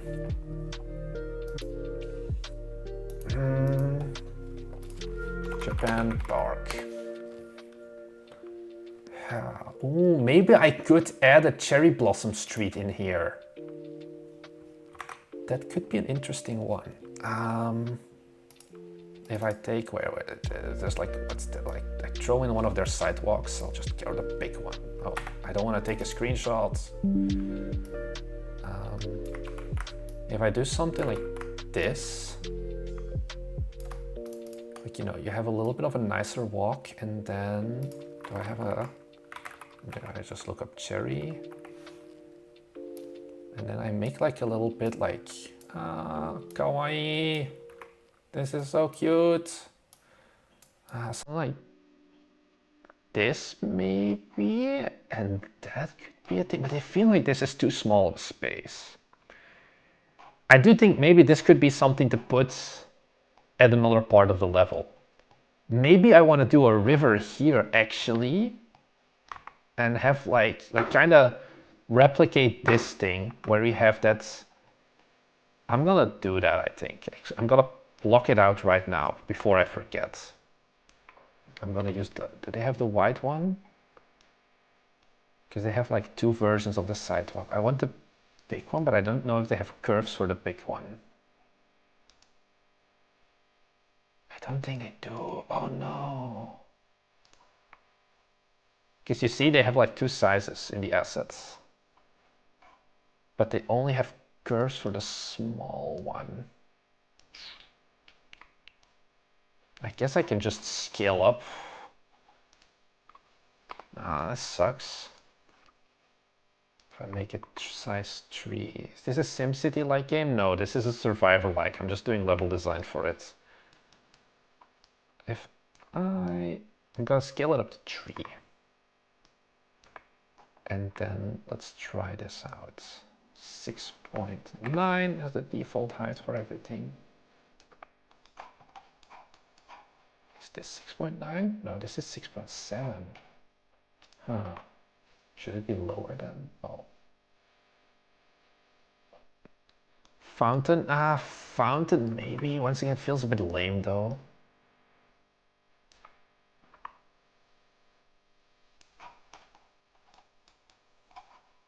And then I need a final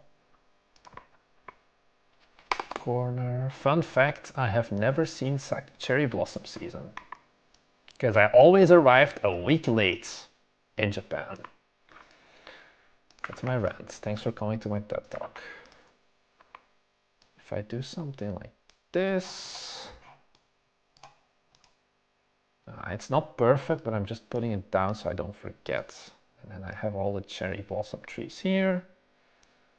And that gives me like more of a thing. And then I would like lower the terrain both sides next to it. And that could be like maybe even cut off this corner and make this like the new Border of the map, something like this could work. Anyways, it doesn't solve the problem I'm working at now, but it does fill up that void because it doesn't make sense to spawn a river here in the middle of everything. So back to Japan Park. Let's add Tokyo Tower. We just have the cross fields. This is Houston Boss, I think, which is not really the best. Maybe a little pond like this could work, like a little Zen garden.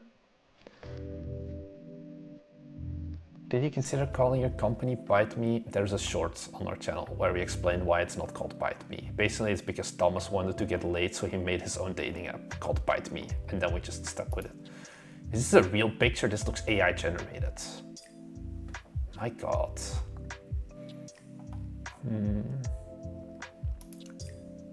Maybe going for a little... Yeah, I want this model. I'm gonna put it right in the center of the park. It feels so lame though to put just water here. But I guess I could make it like a little Zen garden thingy, and then if I can find another like bridge asset or make it myself, like the what was it done? Hasselt. This is one in Belgium that I've been to, and they have like, what is it? I can't see it on the picture. Images.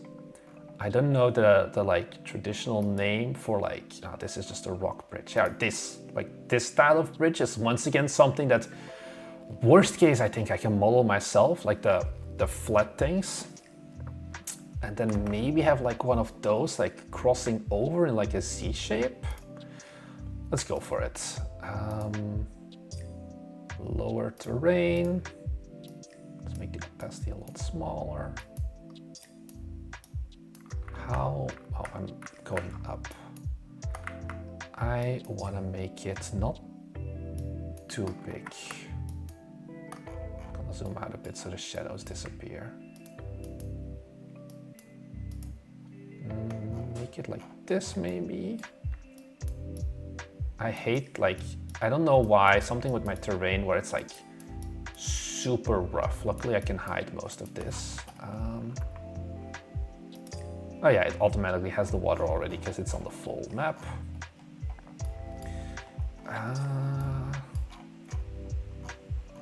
Maybe this works. I would need to add like more stuff around it, I think. Japanese style truck would work as a roadblock. Yeah, but first I need to find the truck. But I have this asset pack way out. Stylized Japan temple. Prefabs, what do we have in here? We have like a bunch of bricks and rocks. Oh, these rocks are tiny though. But probably I can like, as kind of a border, just make a lot of big rocks and make them like high enough so the player can't actually walk on them.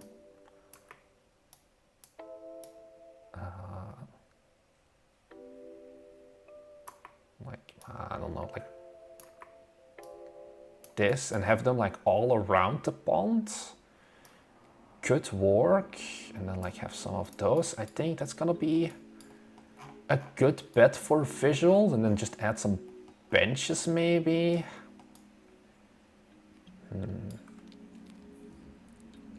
Man, you gotta get a drawing tablet for these terrain work. Will help you a lot with sensitivity of sculpting. Maybe, but I don't really. This is like probably the last time I'm doing much terrain wise. So yeah. Also, drawing tablets cost money, and it's like one of those things that I've considered. Also, I just realized my laptop has a drawing tablet built in. Like the screen is a drawing tablet, but it's kind of awkward, I feel. Also, it's kind of hard to show, but like, this is the Dutch one. My mousepad is a drawing tablet, and then the screen itself can also function as a drawing tablet. It's pretty cool. Wait, can I just look up stylus? Yeah, stylus support on the 4K OLED with 4096. Also, it feels weird to, on my $2,000 laptop, to like draw on the display. I just feel like I'm gonna scratch it. I don't want to risk it. But yeah, technically I have a drawing tablet. I want to test it actually, 1 second. So this is like the pen that came with it. I think if I... no, it only works on the screen. I feel like I need to enable it somewhere. I've never used it before, because like, I am not an artist, but like, hey, cool pen. Canvas 22 Pro for when I was drawing hobby work. Yeah. 3D and drawing tablets, yeah. Okay, but I think I have an idea. I am not gonna do all of this on stream though, because I think there's more interesting stuff for me to do than place down rocks. But I do just want to put down like a few so I remember what I wanted to go for. Raise or lower terrain. Here, get rid of this. I'll smooth it out later. Paint texture, I think just sand. I mean, it's not that visible. I need to... it's just because the opacity is so low. Do I want to go for dirt? Or... yeah, I'm gonna go for dirt. Like, sure, this is something I could probably use stylus for, but... it's like, do I need it that much? Nah, not really. It's just a bit to smooth it all out. Because you can't see under the water anyway. One thing I'm worrying a bit about though right now is lighting. Because we weren't planning on having external lighting, but this apartment building is blocking a lot of the sun. So maybe I need to increase my secondary light. I think it's gonna be this one. That is not the right value. 5, 4, no, because this is just an accent light for the coloring. So this one doesn't really matter. I just place like 5 of them. Yeah, it's fine. The thing is, I'm not gonna do it because it's still now. I'm just gonna put it down here. I do love how this water looks though. Oh, this water asset is so beautiful. I love it. Because I got like, I can put like some water lilies on here. When do they come out of the water? Here, now they do. It just looks so goddamn cute. Mechakai. And then like put some of these down. Very much proof of concept, but I think this is a pretty good follow-up. The other idea was to make this a battle arena, but I like this more chill, because this is more, once again, a connecting point between all of these points if you're stuck somewhere without giving you like too much free space. We'll see. This is stuff that we have to playtest more as well. Sanshi Studio. Guys, why is everyone so behind? I feel like we haven't touched Guild Architect in 4 months, 5 months? But I've seen you in streams before though, where we've done stuff. Guild Architect hasn't been touched for so long. I don't even have it installed anymore, so I can't show it to you. Japan countryside. Basically, once again, we didn't see, if we kept working on it, we would have driven ourselves into bankruptcy. Because people like GA, well, feel free to completely take the idea and make it yourself. Because I don't think we will be touching it again anytime soon. I'll put a little benchy here. And then, where's my temple? They had a cute little lantern here. I'm gonna make it a little bit bigger to like demarcate the connections. I don't know why, I just like putting stuff on angles, like in between. So I'm really behind a lot, except, I mean, I don't think I make that many videos talking about game development stuff, honestly. I'm honestly still surprised that so many people are watching this, because I wouldn't watch this. This is just me forcing myself to work, basically, because I'm live streaming it.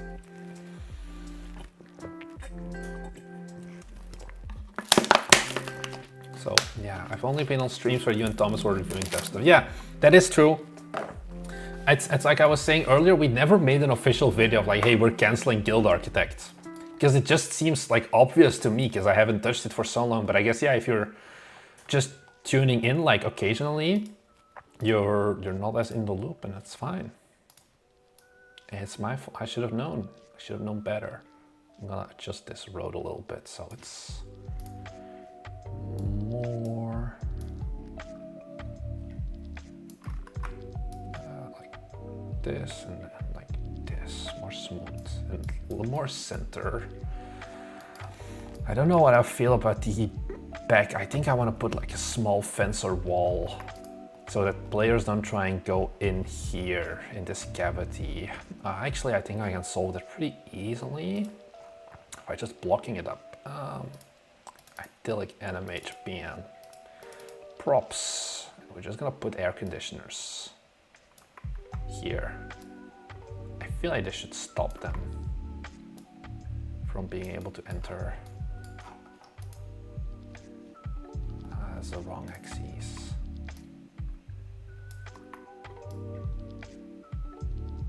If I put this all the way here,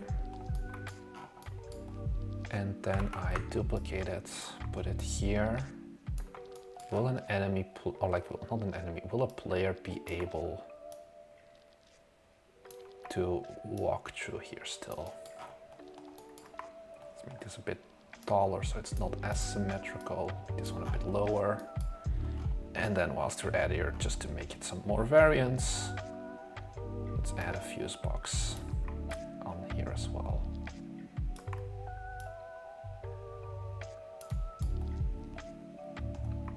Like this.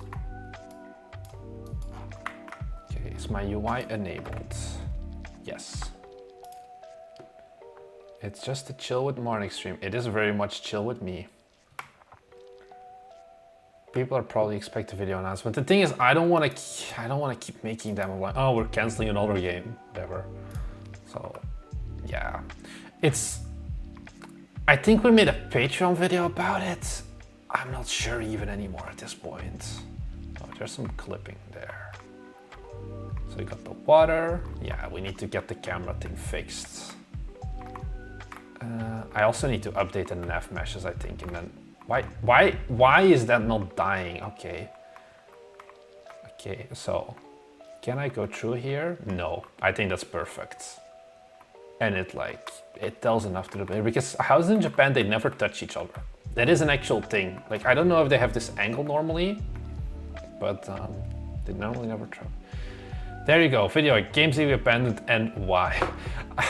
It would get views, but on the other hand, it feels kind of, you know, it's not a video I like to make, because even though it gets views, because it gives a lot of toxicity and a lot of negativity of like, oh my god, fake devs, how dare you make content on Patreon, how dare you talk to people, how dare you like do your coaching calls and pretend like you know anything. And it just sucks. It just sucks, that's the problem. So it's like, I don't want to be a failing game dev. Nobody wants to be. I want to be open, but then it's like, this kind of sucks though. I don't want to be that open. So yeah, life's a struggle. Life's a bitch, then you die, or whatever. I want to get an extra bench probably and put it here. And then I think it's time for the most crucial thing. We need to put some vending machines. Oh no, we have the combini. Oh, we can put it against the combini wall. Actually, perfect place for some vending machines. If you're too lazy to walk around the corner into the 24/7 convenience store, don't worry, Japan got you covered. Because damn, I miss the convenience stores. It is, unironically, extremely convenient. Also, I have this bug in Unity 6, I don't know if you saw it, like sometimes if I switch assets, like the transform thing doesn't move. And it's kind of awkward, and then at some point it just works again. Yeah. Add a trash can here, trash kun. And then we add some shit to the wall here. I feel like this can be bigger because it's a commercial sized unit. Nobody's gonna interact with it anyway. Ventilation, sure thing, buddy. Let's put it on the wall as well. The more crap this is what I've learned from Unicycle Pizza Time. Generally, the more crap you can put on your level, the better. Like, it's hard to make all of this random fluff look really bad, honestly. I think I can probably even just like duplicate this, put two next to each other, and it'll be fine.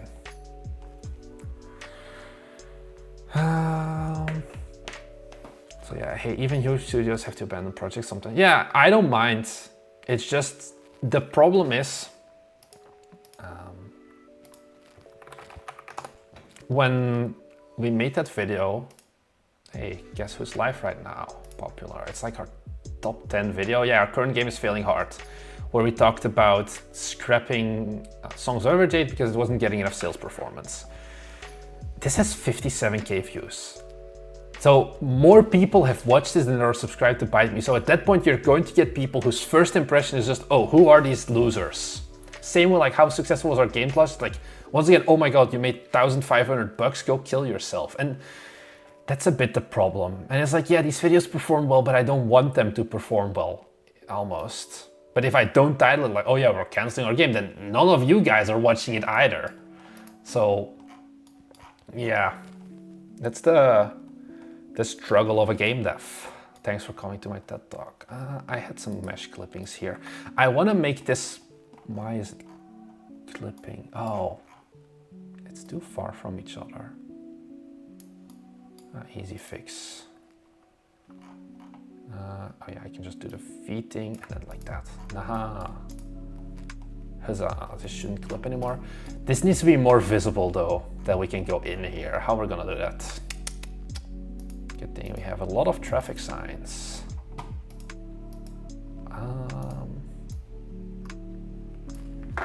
Also, I feel like I need to change the texture. The texture isn't inviting, so, or like it's not visible enough. So I'm just gonna start by making it back to normal grass. Okay, that was very big, but sure. And then I'm gonna go for, I think I was using, oh, I used the concrete here. I'm gonna use concrete again, maybe, or should I use dirt? This is way more bright, so I feel like I'm gonna use the dirt. Honestly, I'm kind of psychotic if you think about it, because I have been talking basically to myself whilst working on the game for over 2 hours at this point. Yeah, this is much more clearly visible. So let me just go over that. And then do the same thing here, make it a size smaller maybe. Make it a 6. That was smooth, and then make this one a 5 or something. Ta-da! It's more bright, more visible, I guess, already. I think we can still do a lot, though, to make it more visible. I guess you're on the right path. It's ambitious, but also realistic. You guys don't sell a dream, but you can follow, but that's what I like. Yeah, just some people have fun. I don't know if I have fun. You think you can hold S and drag the mouse? Huh. Oh. Hold S and drag the mouse. Well, you can change the brush, apparently, just not the size. But hey, this is still a cool one. I am learning so much more. Is there going to be an option for switching out weapons within the classes, like things like grenades and whatever? Oh, you haven't seen our RPG class yet, have you? The idea is that we have our 4 main characters. So we have our Assault. She has an assault rifle, so she's like, you know, she does the healing. She's like the combat medic, basically. Then we have our tank. She's got tanky stuff, and she has a shotgun.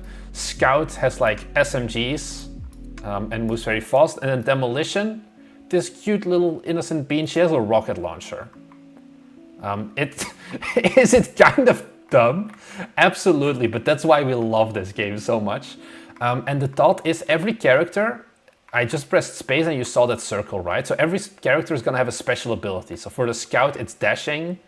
For the Generalist, it's gonna be the healing circle. This one just has it now still as well. the tank is gonna have some sort of like magical shield, and then this one is gonna be able to call in an airstrike, because we were like, yeah, fuck it, why not? But I do love the rocket launcher. It's like, it's just beautiful. Who doesn't like a good rocket launcher? Except I can't aim really. Is it OP? Oh, I'm so doomed, because there's like the explodey boys. Oh, I'm surviving. Let's go, let's go. This is good. So we're looking more at having like one active ability that is class specific. We're not going to enforce it where every class is unique.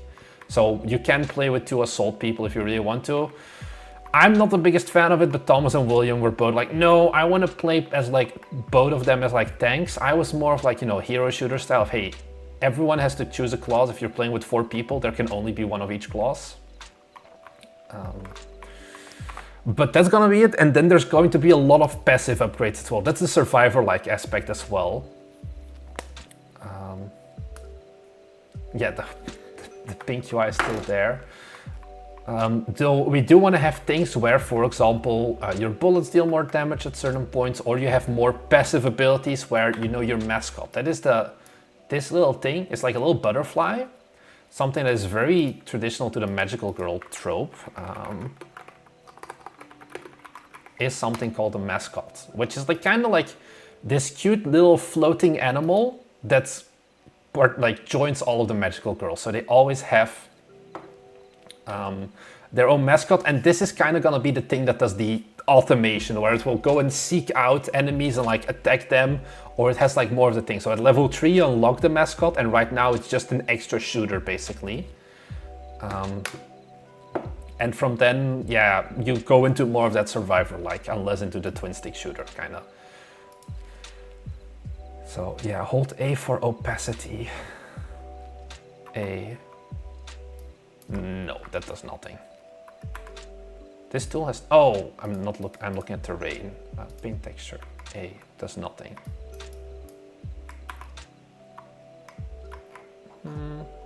Maybe if I click this open. No, this is just... the texture itself doesn't matter. How did you start the project with a top-down angle? Simple. Thomas just made a top-down game. Oh, now I messed up. And then we just tweaked it until it looked better. And that's kind of it. So yeah, there's just trial and error. Play the game. We've been playing the game a lot, and it's been helping a lot as well. Oh yeah, I was going to expand this further because it felt too narrow. How are we gonna do that? I'm just gonna take all of these, move them back. Now I'm gonna collide with that one though, but I think that's fine. I'm just gonna move this here. I'm gonna have to make an extension, but I can do that. This is just the street. Make it a lot smaller.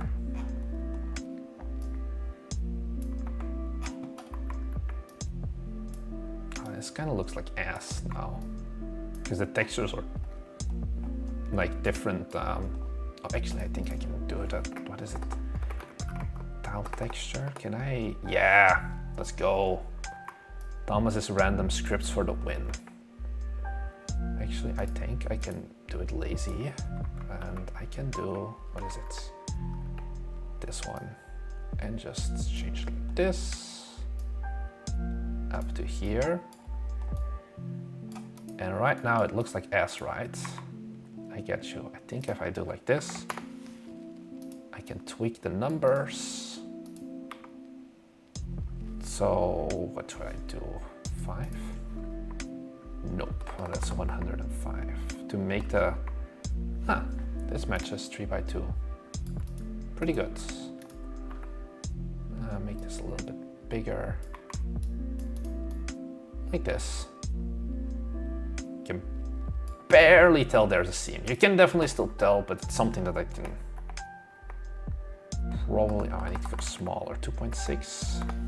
Something like this. Would you possibly not consider a sword, possibly a katana? We wanted to give something to the tank, a melee thing. It's still on the maybe list. Problem is animations, actually. That's the big issue. Because Thomas really loves like big swords and things like that as well. Probably wouldn't be a katana, because it's kind of mall ninja shit. But we do want to do, like, it was something that we did want to do. I'm gonna get rid of one of the doors. And then I can probably do this. Okay, it's a straight angle, so this can be 0 normally. But it was something that I was like, oh, why don't we give the tank one a melee weapon, like a Reinhardt has, for example, in Overwatch. But so far, it has just been kind of the animations that has been stopping us from actually implementing that. I'm just gonna... this wall can go away. I'm just gonna add this one here. And then I'm gonna add trash cans, I think, to fill up the empty space. Because I think that's something. Or like, I can fill this up with whatever I want, but I think this is better. The other one looked too narrow. And this is definitely not gonna be a playable area, but it still works.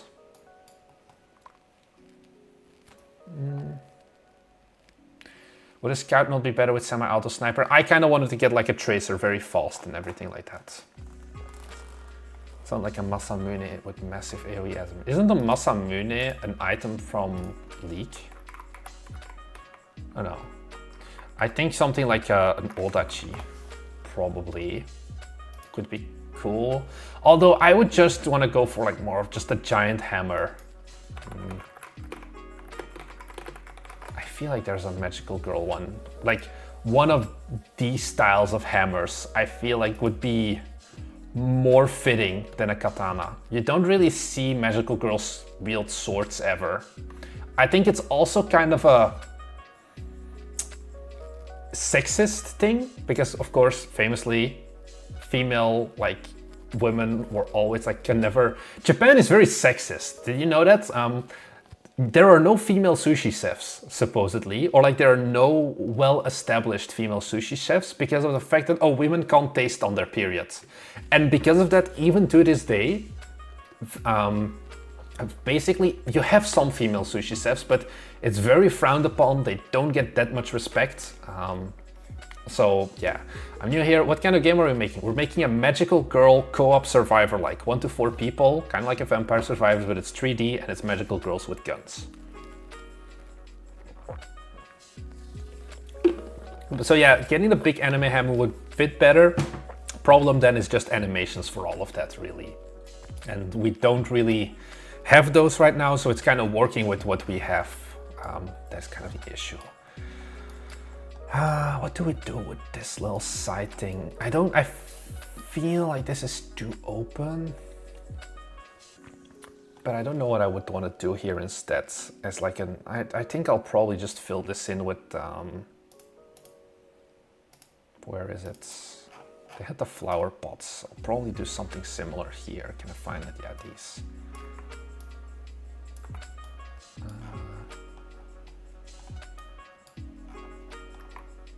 No, this is too small. I'm gonna take the big ones in the modular pieces. Here, flower pots. And then just take 2 of these. One here. This is the wrong angle, I feel.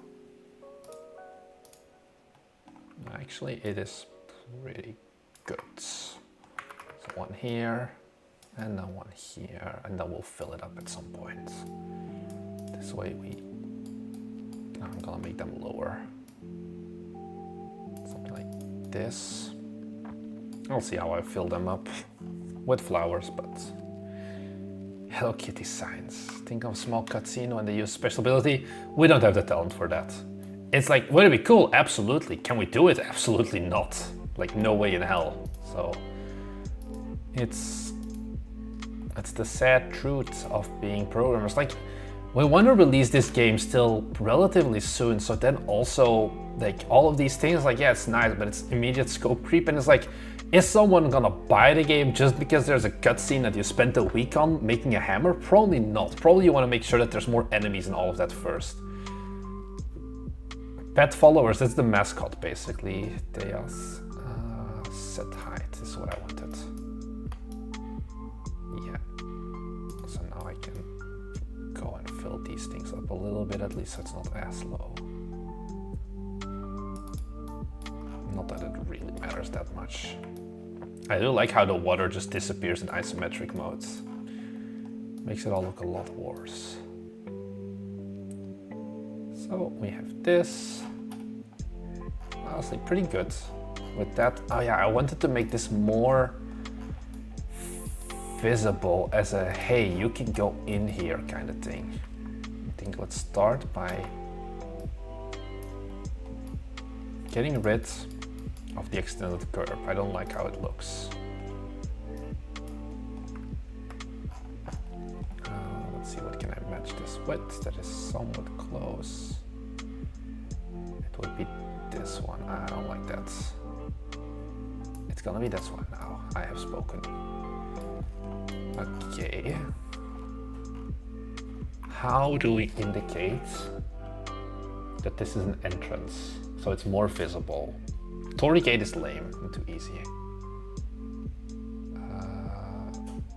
What did Proxy Duck ask? How much did you tend to invest on assets? Oh, I think 350 euros in total for everything you see, basically. All of our enemies, all the models, all of the textures, environments, things like that.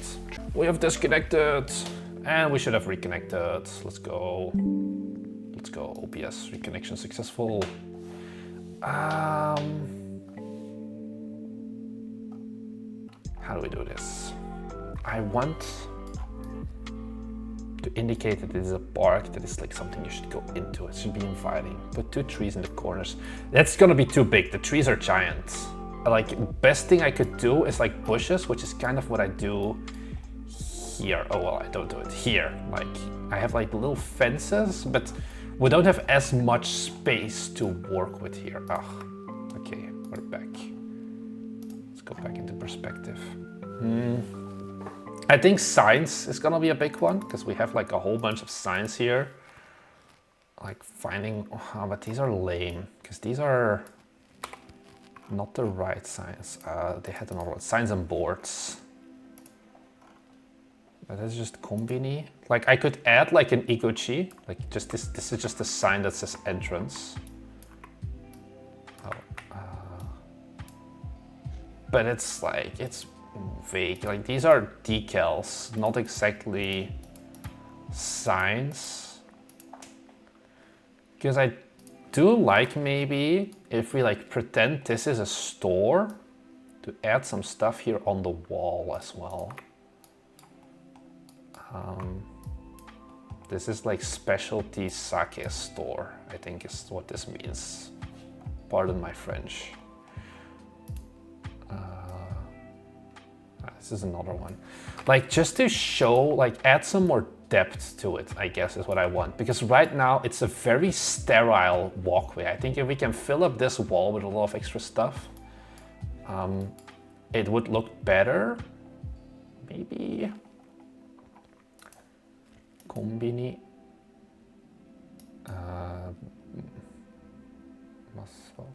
I don't know what this is. Japan Post Service, we don't have that. Karaoke, flower shop, Chinese food.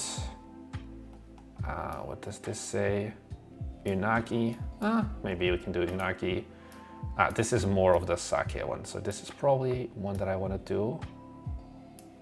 180. Make it come out more, hang it up top here, and then rescale it so it's bigger. Now that we're here anyway, may as well try and do some flair. Something like this could be fun. So like, hey, dude, this is a store. British Empire once said it. I don't even know what I said anymore, but if the British Empire said it, I don't know if it's good or bad. Do we have a board? Ramen. Oh yeah, that was the other foods, and then this is more of the sake, but I feel like this is going too crazy. I think regardless, this was a pretty good addition. I actually want to go for the smaller one. I think this is better, the more stealthy one. Also, I'm surprised no one has mentioned the fact that there is like 0 prefab separation. I'm happy no one has complained about it because it's so hard to be like, oh yeah, I'm gonna add like separate like prefabs and like there's an area for the houses and a big one for the roads. It's just not, it sucks so hard. I don't want to do it. Maybe some flower pots at the start, like just add like 2 big ones of those. Or maybe I'm just gonna add 2 of those anti-car poles to be like, hey, you can go through here, just no cars. What's it called? I think is it in the modular one or is it in here? Here, like street pole. Like take 2 of these to block that off. But that like should still signify like, hey, this is a pedestrian area. I don't think this should have a big impact on flow. And then probably just fill this up with flowers and like trees and shit. Azure Nature, prefabs. Like, can I put in? That's too big. Where's the bushes? Here's the bushes. Like the bush is somewhat big already. Mabushi. Fun fact, mabushi means bright in Japanese. You're welcome. Yeah, this is too big. I would have to scale it down, but then it doesn't look as good anymore. Level design is hard, guys. Did you know that? Put a bike leaning towards the building on both sides. Oh, good idea. Except that's not very Japanese, because you should always park in the bike rack. But I can put like a moped here on the sides, maybe. Do I want to put it forward or backward? I think it doesn't really matter. Something like this could work. To once again fill it up a bit more. Bike belongs to delinquents. No, it's just everyone pays for their parking normally. Oh, I know. When in doubt, vending machine it out. This shouldn't work, but it's probably gonna work. I do wanna, just to make it more, there's this thing here, platform. Okay, it's way too big, but we can change that. Like make it a little platform, because usually they always stand on concrete. They never stand on bare ass ground. So that's why I would probably wanna do this. This is the wrong kind. I don't want a wine bottle come like 1. So we add. Doesn't matter really. No, not white, because we've got too much white already. The blue one. Actually, I don't think you'll ever see the inside anyway, because it's focused at a 90-degree angle. Something that definitely, I think maybe we've even done too much, the 90-degree angles of everything, because we have that top-down perspective. This one goes here, move it a bit backwards, but it still has something nice to stand on. Okay, then move this down again.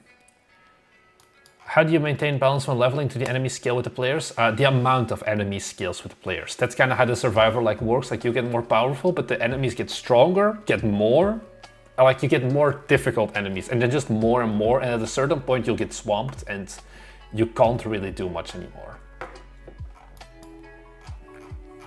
I think this is an improvement at least. Is it perfect? Definitely not. Maybe some props on the street later when we get to the further bosses could work. Host game. Cool.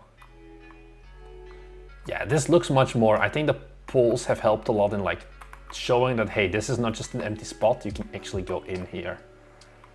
It's still a risky point. Probably you wouldn't want to linger too long because you're very much choked up very quickly.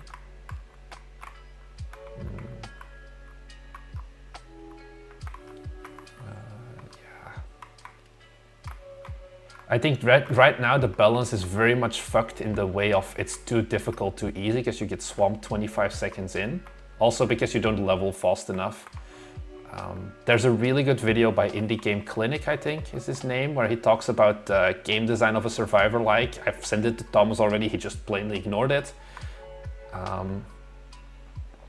And it talks about how in a survivor-like, the first like 2 minutes basically, you want it to be an ASMR game, where you're kind of just like, he describes killing enemies in like the first few minutes as like popping like bubbles, like the plastic wrap bubbles.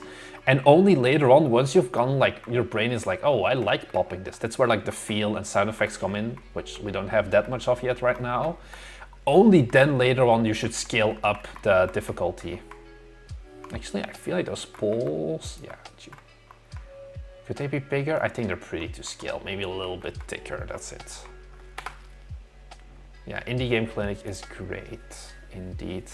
I only discovered them like a few days ago, but it's actually, I am wondering like, hey, if I send him a build, once we have a bit more of a game, so to say, if I can use my YouTuber clout to be like, hey, yo, how about you take a look at our game design now?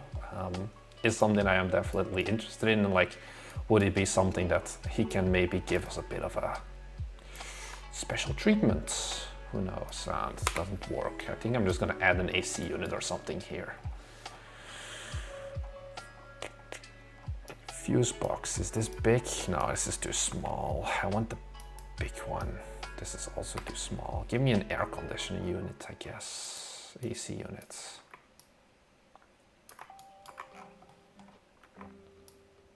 But I think generally, people who aren't just straight up trolls, the game does look all right now. It's definitely one of the better looking games. Like Unicycle Pizza Time looked good as well. Temporary invincibility at the start. No, it's just scaling right now. Oh, this does look pretty nice. Like sometimes I do wonder, I've asked Thomas like, oh, we should make like just like a for fun mode where you can make it into like a first person shooter, because I think some of these levels, like the level design is still pretty cool as like, you know, a first person game walking around.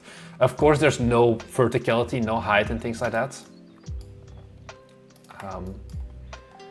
But yeah, I think, do I still have the Steam page open? Or like the, yeah, here. If you look at where we come from, my God. How did we, like, I didn't think this was good. I was considering scrapping the game because of how the game looked. I thought this was plainly unacceptable, and it's like, yeah, we can't ever sell this. But lighting, retexturing, and post-processing have done a lot in making everything look much better. So yeah. This is definitely a store page that we need to do more with, but it's coming soon. I also don't know about the capsule anymore. It doesn't really, like, I want to get rid of the hearts maybe and put more of the gun on there, but yeah. I would take behind the shoulder, like third person, yeah, maybe, like whatever. So yeah, marked improvement, congrats. Well, people like it, I am happy. So let's see, we still have a lot of work to do, but I do believe this game's gonna be good. So I guess that's all that matters.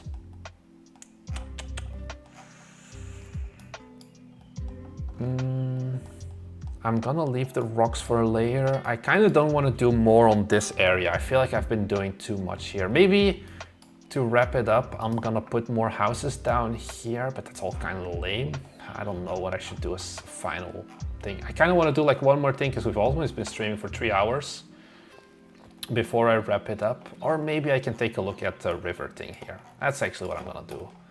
I'm gonna move this house out of the way so I have more space to work with. And what I want to do, but then I need to make this a bridge as well. I can do that. I can do that. I'm gonna make a bridge of this. Because I have in, where is it? Japan countryside, prefabs, roads. Yeah, I have this tunnel thing in here and it looks kind of fucked, one of the textures. I don't know why. But if I scale this down, I can probably make it like an underground water entrance. Not that anyone can actually see it because I'm going from the top, but probably for the bottom here. I want to make sure that it's visible of like, hey, 2 streams come in maybe, but only 1 goes out.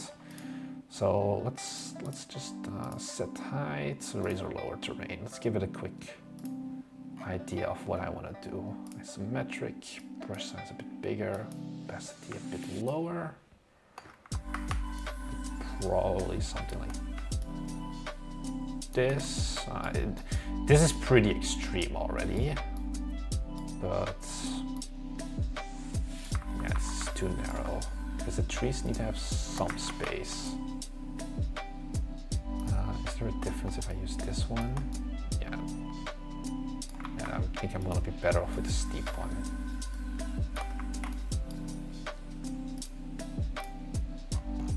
And let's reduce the opacity a bit more. Or I just have a single river. I feel like that makes more sense than having the two rivers. I'll just have the one river here, and then it serves as like my roadblock, I guess. So I'm gonna increase the height a bit more again. Set height. And then I can do this. And then I'll work on smoothing it out a bit more later. But at least it doesn't look as weird then. And then we go underneath here into the sea. And we need our tunnel then. Make it smaller. Make it go. I'm gonna have to squish it, I think. Can I just do that? Okay, this looks very funky, but I'll probably just lower the terrain more. Something like this. And then terrain lower. Raise or lower terrain. Oh, that's raise, fuck. If I go out of isometric mode, we color water already. Okay. Should I think I'm gonna make a second water plane actually. So this one should get smaller. Like this. And then let's copy it. So I can resize it for just a river. I'm gonna call it river as well. And then we're gonna lower it a bit. Just to give it more of that, river feeling instead of a lake. And that way, this should be visible as well. Can we increase the height a bit more? Yep. I haven't looked at chat for a while, but it seems like people have just been chilling a bit along as well. Yeah, nobody said anything really. Continue off to the right. Oh yeah, this side I probably should do as well. Good call out.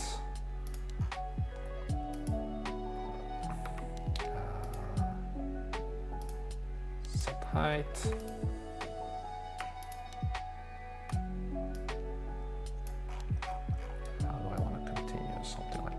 Sure, doesn't really matter because it's going to be off screen at that point anyway. Like this is not where someone will see. I'm going to have to expand this one then though. Ta-da!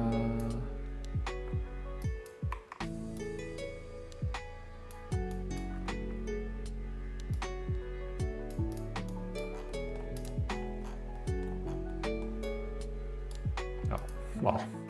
This needs to go lower. Oh no, this was my old placeholder. This one can just go away. Maybe I can even stretch this one height-wise more. Does it look funny and silly? Absolutely. But it works so far. I just don't want it to peek out completely. It can peek out a little bit on the sides. It's fine. Something like this. And then you can definitely see what it's supposed to be, like the bridge. And then we do a similar thing here. I actually made it a lot bigger here, like wider.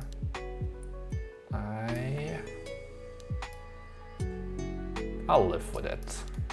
It shouldn't look too dumb.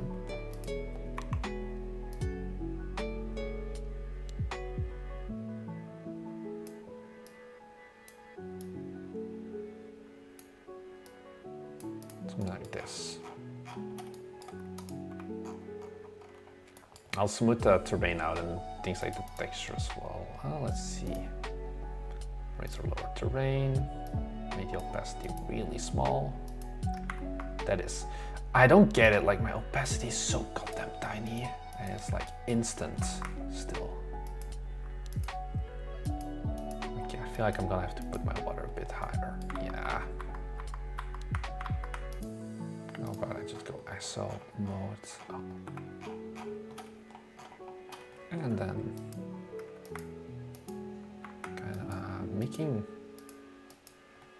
I think I actually should make it go off sooner instead of trying to make it higher. Yeah, way better. Gives me less space for the trees though, but I can just move the road. Yeah, this makes it much smoother. Something, what did Thomas have in mind before you said you wanted magical girls? Had in mind when? Like as another game idea before I said magical girls, or? I'm not sure what you mean exactly. Let's give this a look, how it looks in game. Also my sock just got stuck on some Velcro underneath my PC. Okay. Should be solved. I'll go scout because it's the faster one, because we have to walk a little bit for this. Let's walk through the park so you can see that one as well, because the park is like pretty finished, or like I could live with this not getting any more touch-ups right now in terms of visuals. Yeah, camera once again is fucked, but I like this amount of space, so to say, and then you have the exit point. So yeah, here there's a barrier. So this is bottom of the world. And then we should soon enough, let me just dash past them, get to that. Like the world is definitely still big enough, I think, for survivor likes. So we have the river here, can probably be a bit bigger. It doesn't really matter. I'm gonna have to make this bigger as well, but that's for another day, I think. We've been doing this for 3 hours, so probably time to wrap it up. I think we're going in the right direction here. And then, yeah, close off the bridges. Good national time. When are you gonna publish Steam page? Next week, I hope. Oh no, next week. Oh, I have to make the Steam page tomorrow, then redo it and submit it. I want to get the Steam page up ideally before the Bite Me Game Awards. Or like on the Bite Me Game Awards. So yeah, building transparency, and like that's something that we're planning on doing. But yeah, Steam page should go up pretty soon of this. Like we're still talking this year, we're talking like 1-2 weeks from now, because we're reaching a point I can get the screenshots. I'm just kind of lazy, I know. It just sucks to like write the text and like write long description and get the GIFs and whatever. So should be coming soon. I'll make this Steam page tomorrow. Would that be something that you're interested in watching? If I'm like, oh, let's make the Steam page live together. Although I've made part of it, like, oh, but the capsule art, I'm gonna submit it with this capsule art. There's no way that I'm gonna redo the capsule art immediately yet. I'll redo it sometime next week, I think, because I need Thomas's help with the animations, because I want to have like the girls with like their guns holding and things like that. Did you make a trailer? Not yet. So that's also why, like, the screenshots need to be redone.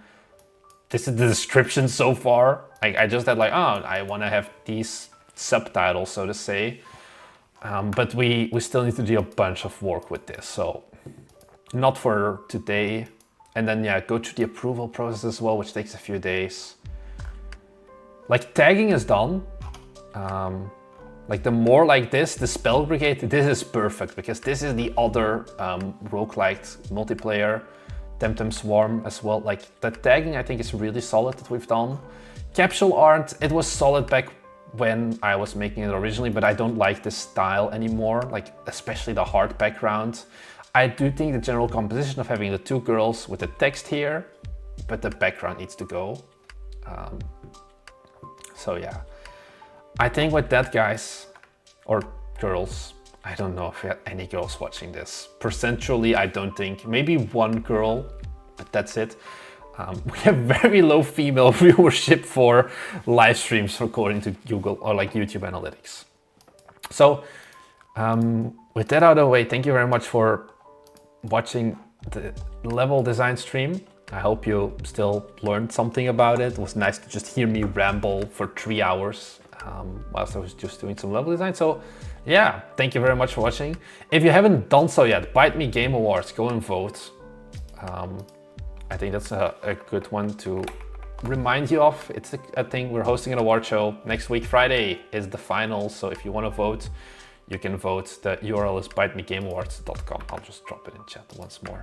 And with that, I'm gonna wrap things up. So thank you very much for watching, everyone.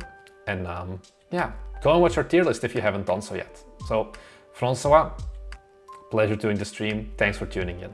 And see you guys in the next one. Bye. Yes, I want to end YouTube.